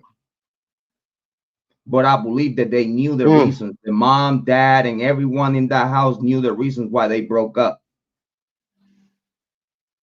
Because the reasons are strong enough for him to react to it. Action meets reaction. When you don't tell a man, even though that man know why he's being left, even though that man know what he was doing wrong to you, when you're gonna break up with him, you have to give him a reason that will click in his head for him to leave you the fuck alone. You're probably gonna have to tell him, well, motherfucker, that you used to do this, and this, and that. And then for him to click, all right, I'm not gonna kill her. I'm telling you, because there's some guys out there, I'm gonna tell you like this. I know a lot of college boys with power that they know they know they could do certain things, but they weird, they awkward, and sometimes they get assigned girlfriends in college. They match you up, but Kiely and him had a relationship for years. In the same way, he and her, and this is before college, she had a relationship with Maddie for years. Maddie was always number one. Maddie was girlfriend number one. Jackie was always number two. Everything has to pass through the scheduling of her and Maddie. Everything has to be on their time. You have to wait for us to come back. I don't have time no more. I don't have time right now because I have to do something with Maddie. Um, all this shit. Maddie could go to a party that she needed company. She needed someone to go with. And now she's telling her boyfriend, hey, I'm going to this party with her. But he's not invited because he's only girls. And I don't know if you know what happened in those parties where it's only girls and no boyfriends allowed. It's just like a bachelorette party. It's just. I wouldn't know. I never had any of them. I'm a loner. Oh, listen, I had met some very interesting females with my years. I have met very particular females with in the life, in the life, and I'm talking about college. I'm talking about in the streets. I'm talking about even gated communities, preppy girls that they just want to be bad girls for a day. Things happen. When a boyfriend realized that Maddie was always number one, and there's a lot of fishy shit going on. There's a lot of fishy shit going on between her and Maddie and her and all the guys. Is a fuckery between a whole bunch of people. Mm-hmm. But Maddie's always number one. She wifey. You gotta wait. When a man gets treated like a peasant For 5 years. And not just that, and not just that treated as a peasant, but you get to find out that while you was being treated as a peasant, some crazy shit happened that you thought it would never happen. And that there will fuck your whole life, including your reputation. And if you wouldn't done this, you would have looked weak in front of your peers. I always said this case is domestic violence since day one. I told Moscow PD this case it was domestic violence since day one. I told Moscow PD that the target was Kiely. It was never Maddie. Maddie had to die. Makes the most sense. Sana had to die. Ethan had to die. It was the only 4 people inside of the house with the same tattoo of their initials in their body. It was a bomb for that. Will you make a tattoo of someone else's initials if you didn't have a special bond, a very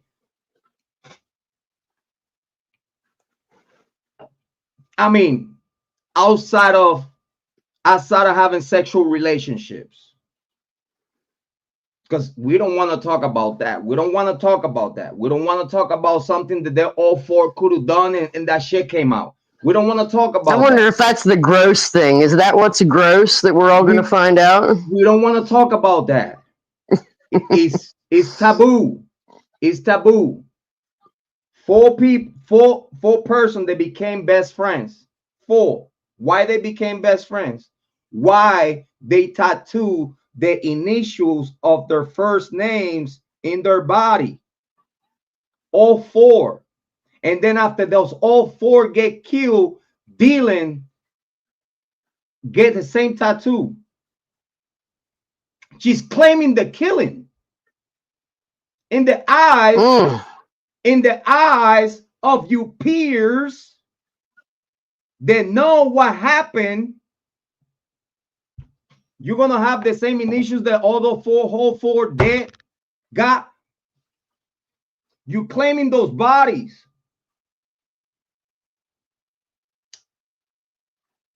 You put yourself. So those 4 all got tattoos as well. All 4 had the same tattoo. Max K, Maddie, Ethan, Sana, Kiely. All 4 had. I didn't know that. All 4 had the same tattoo of the first name letters in their bodies. For you to do that. But Dylan and Bethany didn't. Until after the killing, and he was just dealing. It was just Dylan, not Bethany. That's crazy. I didn't realize that. She claimed the body. Oh, Jrod. That's wild. Oh, she claimed the bodies in front of their peers. That's heavy. People don't want to talk about that because people don't pay attention to detail. People, they don't get it. They don't get it because they don't want to talk about that. They don't want to blame the students, because if they blame the students, now we got to have a reason why those students kill those people. That reason even is going to be so shameful, not just for the community, for the Greek Road community, that which they all belong. That whole block is all nothing but Greek Road. Oh, and here's another reason why I think it was the Jack's. I heard Jack Showalter's middle name is Roger. Jack Roger Showalter. Papa Roger. Okay, the picture of Papa Roger looks a hell of a lot like Bryan Kohberger. That's what made me start to think, wait a minute, how far back did these people think about this and plan this out? Bryan Kohberger was already in the police radar way before he moved into Pullman. They knew that Bryan Kohberger was moving into Pullman soon. They even mentioned the name Bryan Kohberger on a case of a home invasion. Well, Bryan Kohberger's not even living in Pullman yet. He was in the process of moving in. They knew that a Bryan Kohberger was moving in. I think by the time that they mentioned his name, he already applied for Pullman police as an intern. Wow. But they did mention the name Bryan Kohberger. It's like we're gonna keep on radar of all the out-of-towners, and if anything goes wrong that our people do, we're gonna blame them.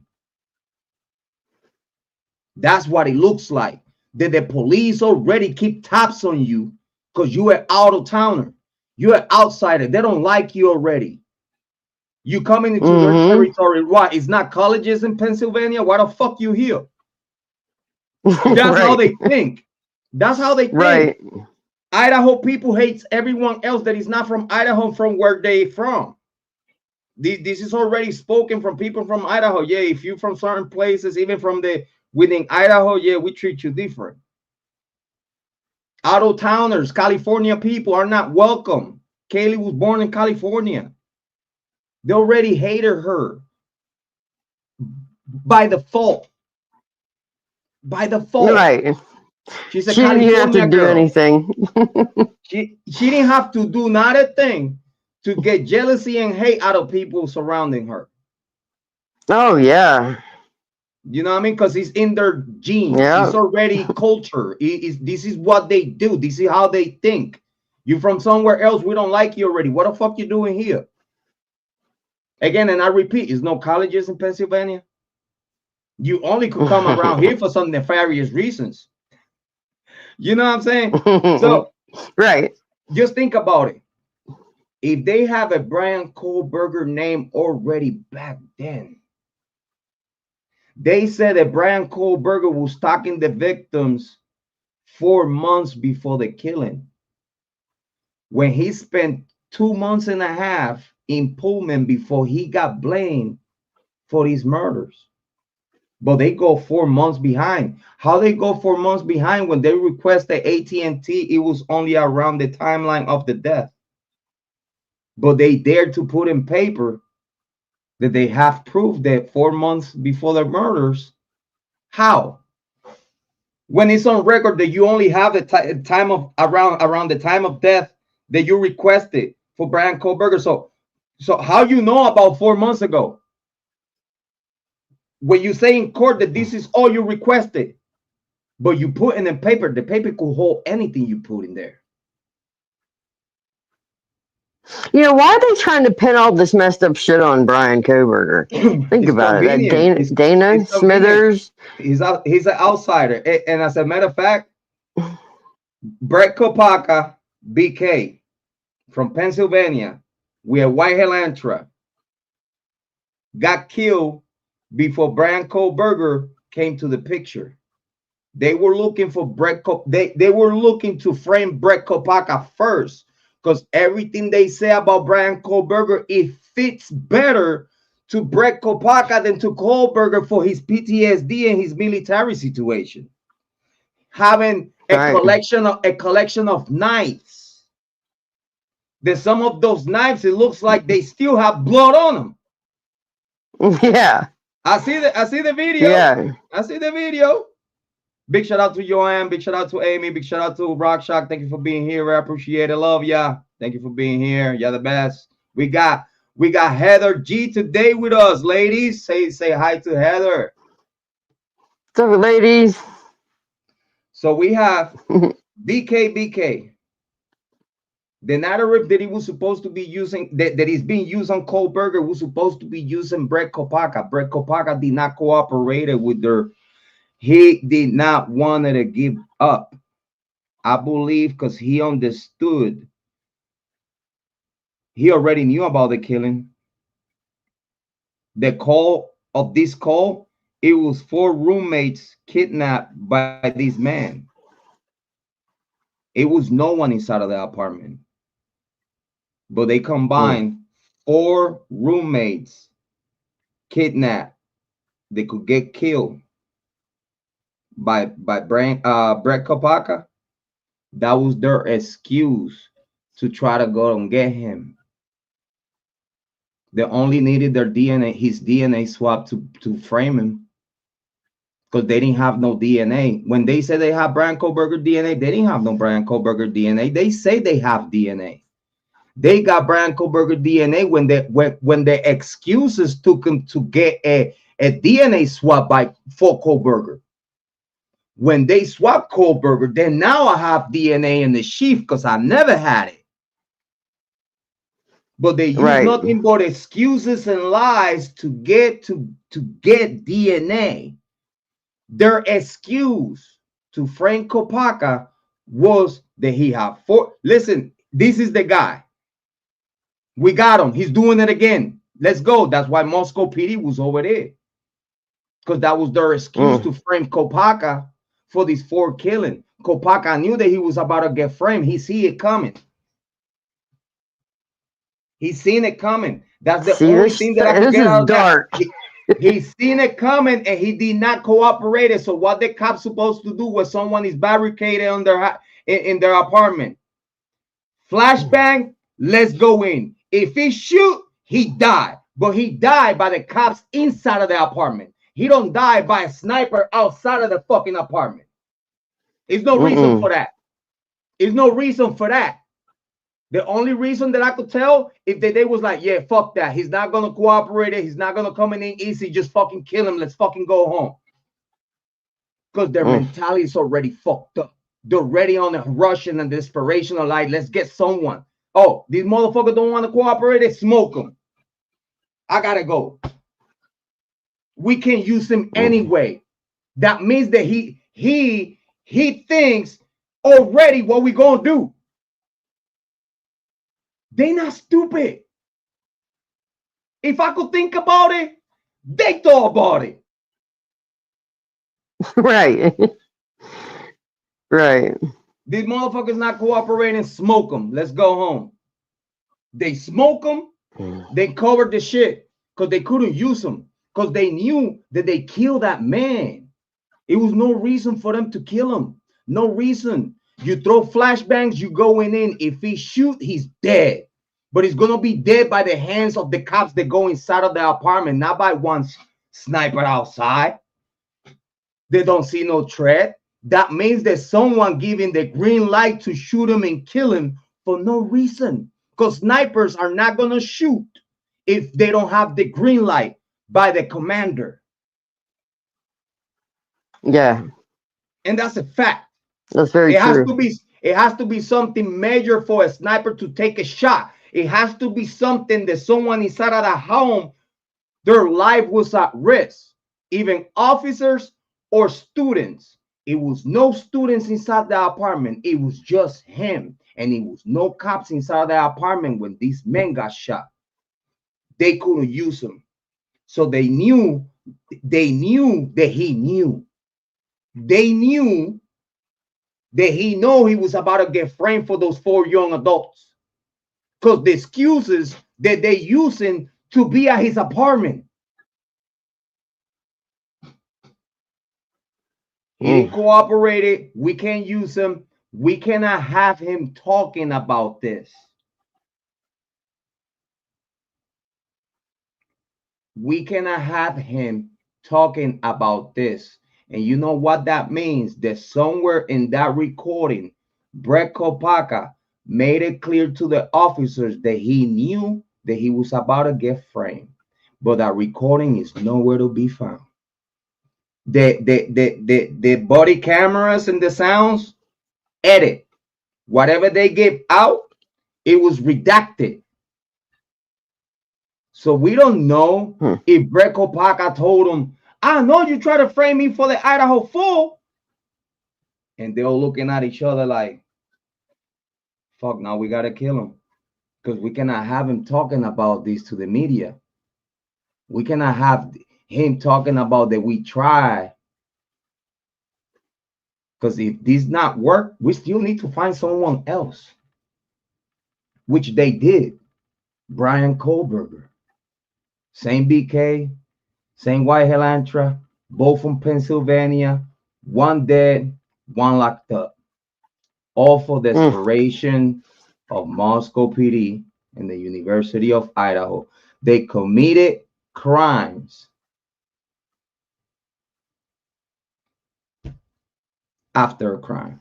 Yeah, and it's a sad thing. It's scary too. Nobody want to talk about this. This could happen to you. This could happen to me. This could happen to anyone. And the part that it bothers me the most is that not more people is talking about this. Not more people even care about paying attention to detail. Because you know, even you, a person that have done such a great homework, because I could tell with what you're saying that you have done a great homework and you have paid attention to the details, but at the same time, you did not know that one detail about the tattoos. It's things that people miss, and it's not purposely done. It's details that people miss because again, it's so much information about this case that some people is gonna miss some details, and that's fair. That's okay. But you have shown to not just to me, but to all the community and the people that is been watching for the past 2 hours that you have done your homework. And I do appreciate you for coming up to the panel today and have this such a great conversation with you, because I gotta say, you being one of the best guests that we have in this panel, and I gotta tell you and give you a round of applause for that. I appreciate well, thank you. I appreciate that. No, thank you. I appreciate you because you spoke details, you spoke common sense, and I could have nothing but appreciate you for you. Kathleen is in the chat. Thank you, Kathleen. I appreciate you, Joanne. How about if we go to the chat before we go? How about we go to the chat and pick some comments? I cannot show them on my screen because StreamYard is not working for me today. I have technical issues with StreamYard and I can't do it. But let's pick and choose some comments from the ladies in the chat. If you wanna pick couple. If you have any questions, that you see any questions or anything that you want to highlight. I don't even see the chat. Where do I see it at? I can't see anything. I think you have to click on live chat if you have the I see chat. It's a regular chat. I see Kaylin, I see Amy Conway, I see Joanne. Thank you so much for being here, ladies. Oh, Rock I see Chalk. It now. Okay. Yeah, Rock Chalk. See, I'm learning here.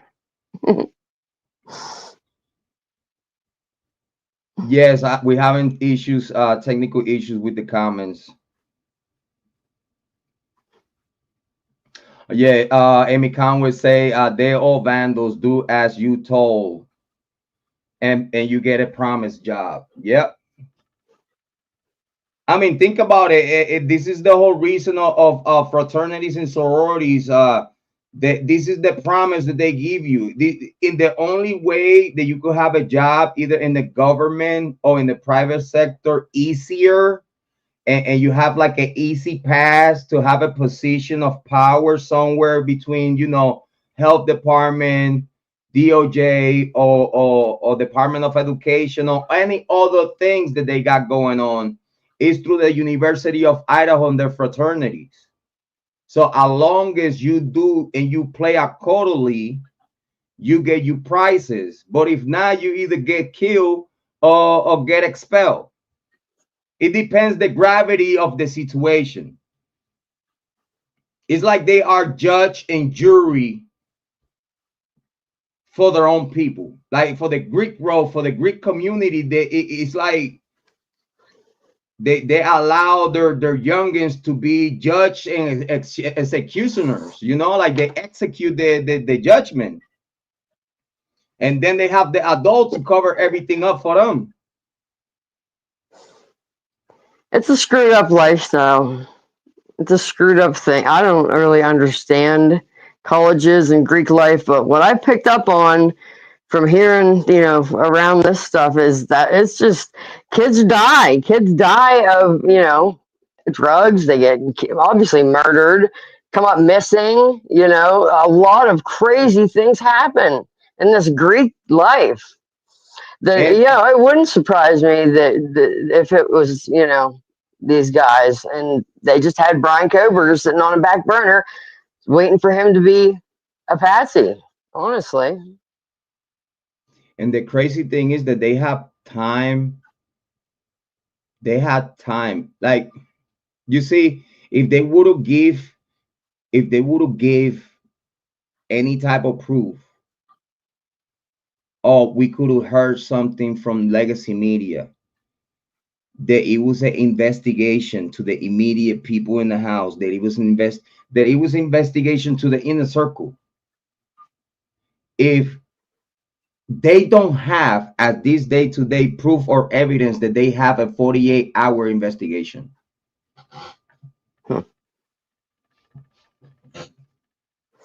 Yeah, they didn't investigate at all, my At all. opinion. They At just sat all. there. They just sat there and looked for a posse. They Yep. literally sat there and looked for a posse. They got quite a few options. All right, we have a white Helantra. Who can we use that it has a white Helantra? Like, just think about this for a second. Is 90 plus white Helantras with permit to park in the premises of the University of Idaho? 90 plus white Helantras. The students in the University of Idaho used to go back and forward. 92. Where the investigation of those 92 vehicles from the University of Idaho? Where's the investigation of white Helantras within Moscow, Idaho, outside of the University of Idaho? 90 plus cars, white Helantras. Because again, you got to do steps. You got to do steps. You got to investigate those white Helantras of students inside of the University of Idaho. You ain't even do that. Then you have to go for the possible white Helantras within the Moscow, Idaho locality. You have to have the investigation. You have to. You cannot just be like, hey, this guy in Washington and WSU, this private cop, has another white Helantra. But then Brett Payne said that he never heard that. Well, we know what Payne does. Payne lies. Oh yeah, we didn't hear about Bryan Kohberger going to the FBI. So why the story? Why the story that oh yeah, you pinpointed Bryan Kohberger, this one guy give you a white helantra from the University of Idaho, and you went investigate that white helantra because you didn't have no other investigation of white helantras in the University of Idaho. Mind blowing. 92 cars they have permission to park permits. Legit. Registered. 92. Correct me if I'm wrong, someone in the chat. 90 plus vehicles just from students of the University of Idaho. Where is the investigation? But I think we could leave it. I think we could leave it here for tonight. Big shout out to all the ladies in the chat. Thank you so much. Kathleen said, "Yet frame job." Amy Conway said, "Where's the video from WSU parking lot? Show BK leave and return facts." Joanne said, "Of course they do, but the 911 call operator said that in the transcript previous call." Oh. You see, I believe that 911 call operator, she had to know about it by the time, like she knew this phone call was about to be made. And I do believe that. I really think that the 911 center had already the heads up, because again, when Dylan was trying to push the narrative that he was giving to her, the operator said, "No, I don't want to hear." What was the pass out roommate? Like, you know what I'm saying? Like, the operator kept the caller in line. This is what we need in this call. I don't need all you that. Definitely picked up on that. Like, for sure. I don't need no all that. I don't need all that. What were you telling me about the pass out roommate? Because it was not convenient to have at that moment of the 911 call any type of details of the narrative that they were about to use in the Bryan Kohberger case. They already had a narrative back then. Right. They already had a narrative to blame this on one single person. They already, the day the 911 call was made, the narrative of one person was already made, but then they needed to fish for that one person. I think we could leave it here. Anything that you want to tell the people before we go? Well, I just want to thank you for, having me up here for my first time. I'm so glad I got to chat with you. Hey, you should start Maybe a channel. We can do it again sometime. Listen, that Jen hold on, is I have you here. Jen Heather Gehring, right? That's right. You should start a channel. Put a picture of you, whatever picture you like in that channel. Set it up. You could start like me. I started using my cell phone. I just turned on my cell phone. I was thinking about it. I'm sitting here holding my phone now. That's really all. I got this really cool room though. I could use as a little podcast room. What do you guys think? That looks nice, cool? That look nice. You know what I mean? That look got nice. My little fluorescent lights and my cool stuff. You should. So you know what? You could start with your phone if you don't have like equipment or whatnot. You could start with your phone. You could go live in YouTube through your phone also. But you could do what I used to do. I mean, for your channel, you have to like put your phone, like your 2 steps on identification. Make sure you put your phone number on your YouTube account and whatnot. So like that, you open up some goodies that the YouTube give you to share on the community posts and stuff like that. You could always start making short videos, 10-15 minutes video. You turn the video, like what I used to do. I used to just think about what I wanted to say and I just press play. If I had a hiccup on my delivery, I restart it. You know what I mean? But 9 times out of 10, what I was doing, it was one take videos. of like 10 minutes, 15 minutes, depend how much I needed to talk about. And I used to post them. And I was getting views and I was getting comments and I was getting people looking at it. And that's how I started getting subscribers and stuff. By the time you realize you'll be monetized though, and I think you have the right tone, you have the right way to reach out to people. And I really do appreciate you to be here with us. And hopefully it won't be not the first and not the last. Hopefully we could have you here over more often and have I more would be conversations with honored to you. do that. I appreciate you guys. A round of applause for Heather G. Thank Thank you for being you. here, though. I appreciate you. We're gonna see you back soon, okay? All right. Thank you, See Heather. ya. Bye-bye.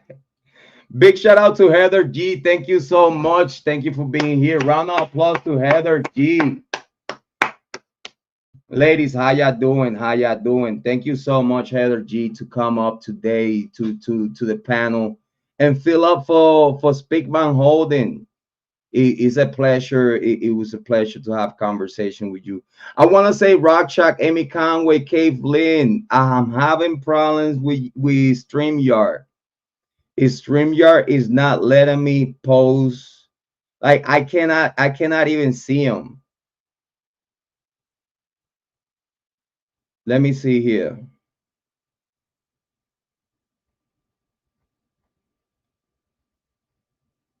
All right, you know what though?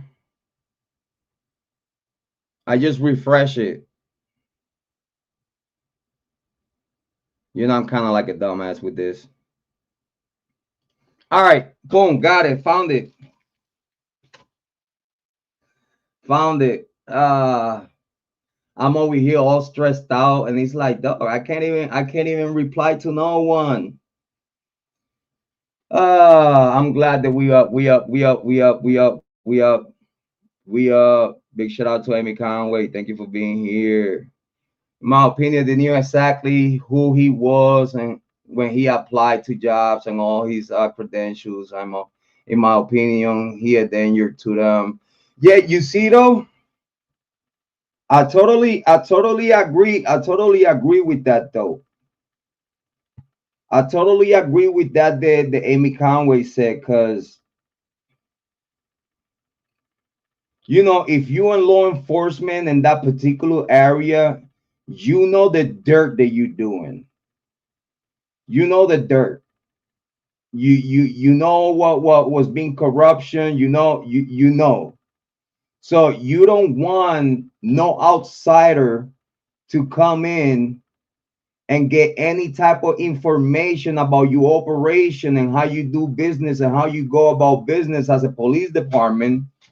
You don't want an outsider to take a hint of that,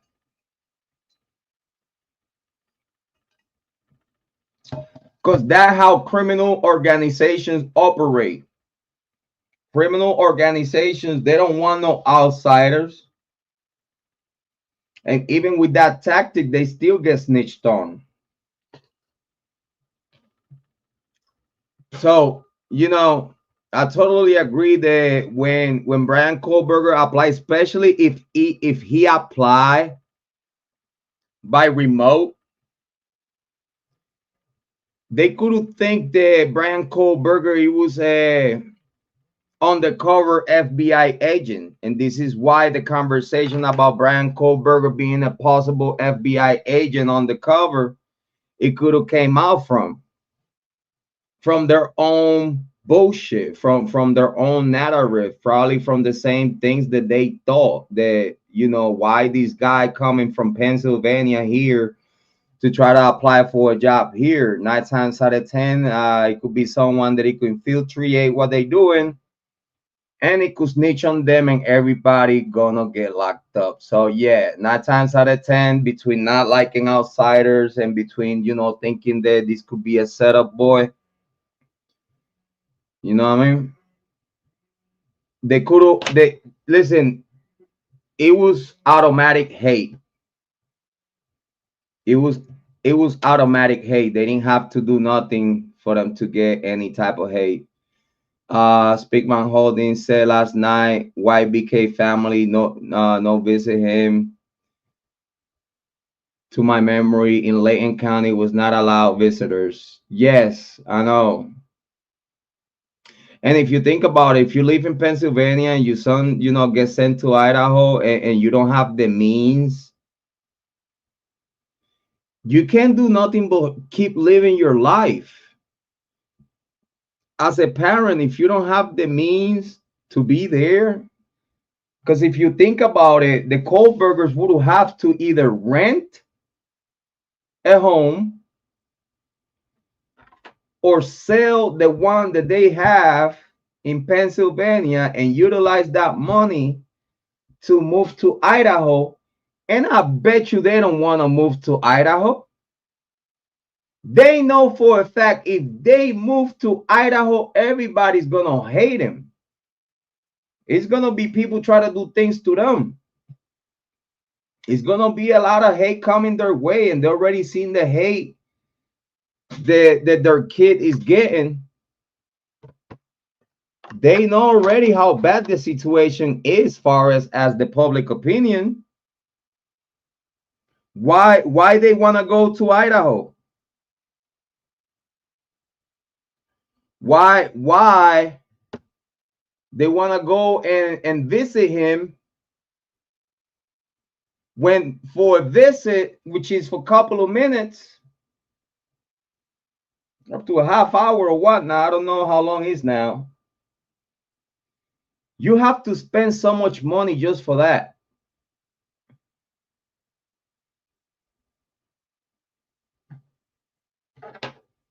You got to spend too much money for that. And it's been going on for years. Facts. The only thing to me that was real on the 911 call was when the guy said no, very stimly, she ain't breathing. He was asked no. And you know what? That's very telling. And that 911 call is very telling. Because for that boy, whoever that person was, said they were not breathing. You seen the mess inside. The coroner said that it was a mess inside the house. But you're not gonna report it on the 911 call. You know why? Because the cops were outside already. I'm telling you, the cops had to be there before the 911 call.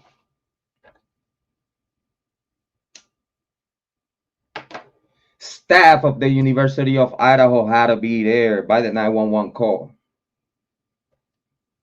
But people want to act like this is just easy breezy what is being told. Like everything is on the light. No.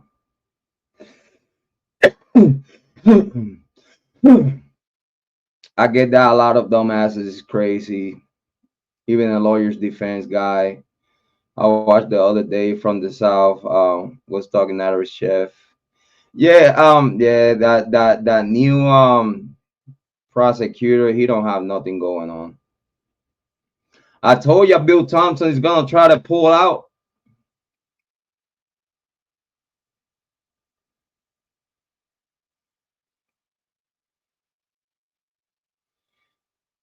Y'all need to understand that they all know that Bill Thompson fucked this case up. Yeah, everyone that is listening to me right now need to understand that they know that Bill Thompson fucked this case up when he said that for a fact, prosecution knows for a fact that Bryan Kohberger was not stalking these victims. Rockchuck, is that you? Rockchuck, is that you? Because he said Rockchuck dabbles. Is that you? Because if he's not Rockchuck, he's gonna get blocked. I'm letting you know right now. Amy, if that account that you see right now on the chat is not Rock Chalk, it's gonna get blocked. Is you? Okay, that's Rock Chalk too. Okay, got you.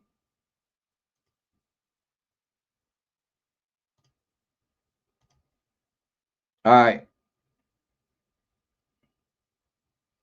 So Rockchuck says, yeah, yes, it's me. So I give you the moderation. I give you the moderation in that channel too. Yo, big shout out to you, Rockshock, though. I appreciate you though. Rockshock always coming through. Rockshock, we fixed the stream yard. We fixed the stream yard. Yeah, exactly. After Thompson said on record, no stalking, a creator said, okay, BK must talk to them on Twitch. Oh my God. Yeah, I know. She said that too.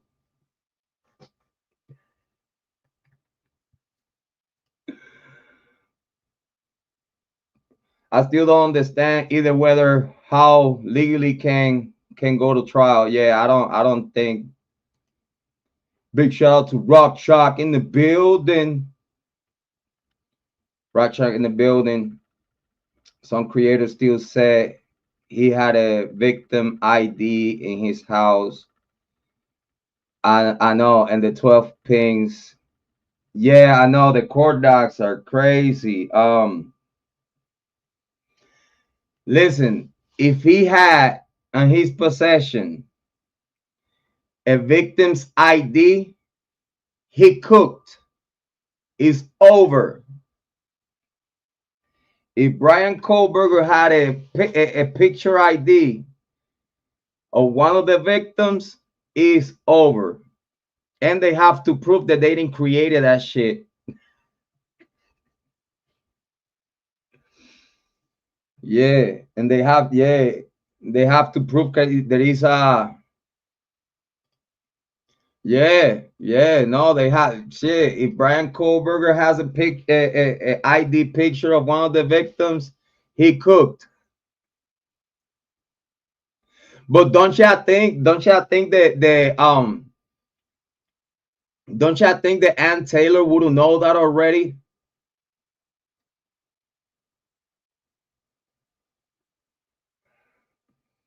And if Ann Taylor would have known that already, she would have been working right now on getting a deal for him to save his life. But they're not doing none of that. They're not doing none of that. They're not doing none of that. Negative derogatory say on obviously him. Yeah, I know. Rockchuck said I was number 20 on that. Big shout out though. I appreciate y'all though. I hope y'all know that I really do. I really do appreciate y'all for being here. And I do appreciate Heather G to come up in the panel and have a conversation with her about this case. That was very eloquent and very educational. And very entertaining. Very entertaining. Thank you so much for the 24 likes. I really do appreciate, and I mean that from the bottom of my heart. I'm so happy that I got the comments back. I don't know what happened with that though. Sorry to ask, but who is on the panel? Please and thank you in advance. Yeah, Heather G though. Her name is Heather G. She's one of our subscribers. And she popped up on the chat and came up to the panel and have a great conversation though. Great conversation. Yeah, Heather Gehring. That was a very, very good conversation though. Cage Mom said was in her car. Okay, thank you. Hello, Heather. Big shout out to Heather. In my opinion, Jack had him at some point. Mom said, call me back or I'll leave with the dog. Oh.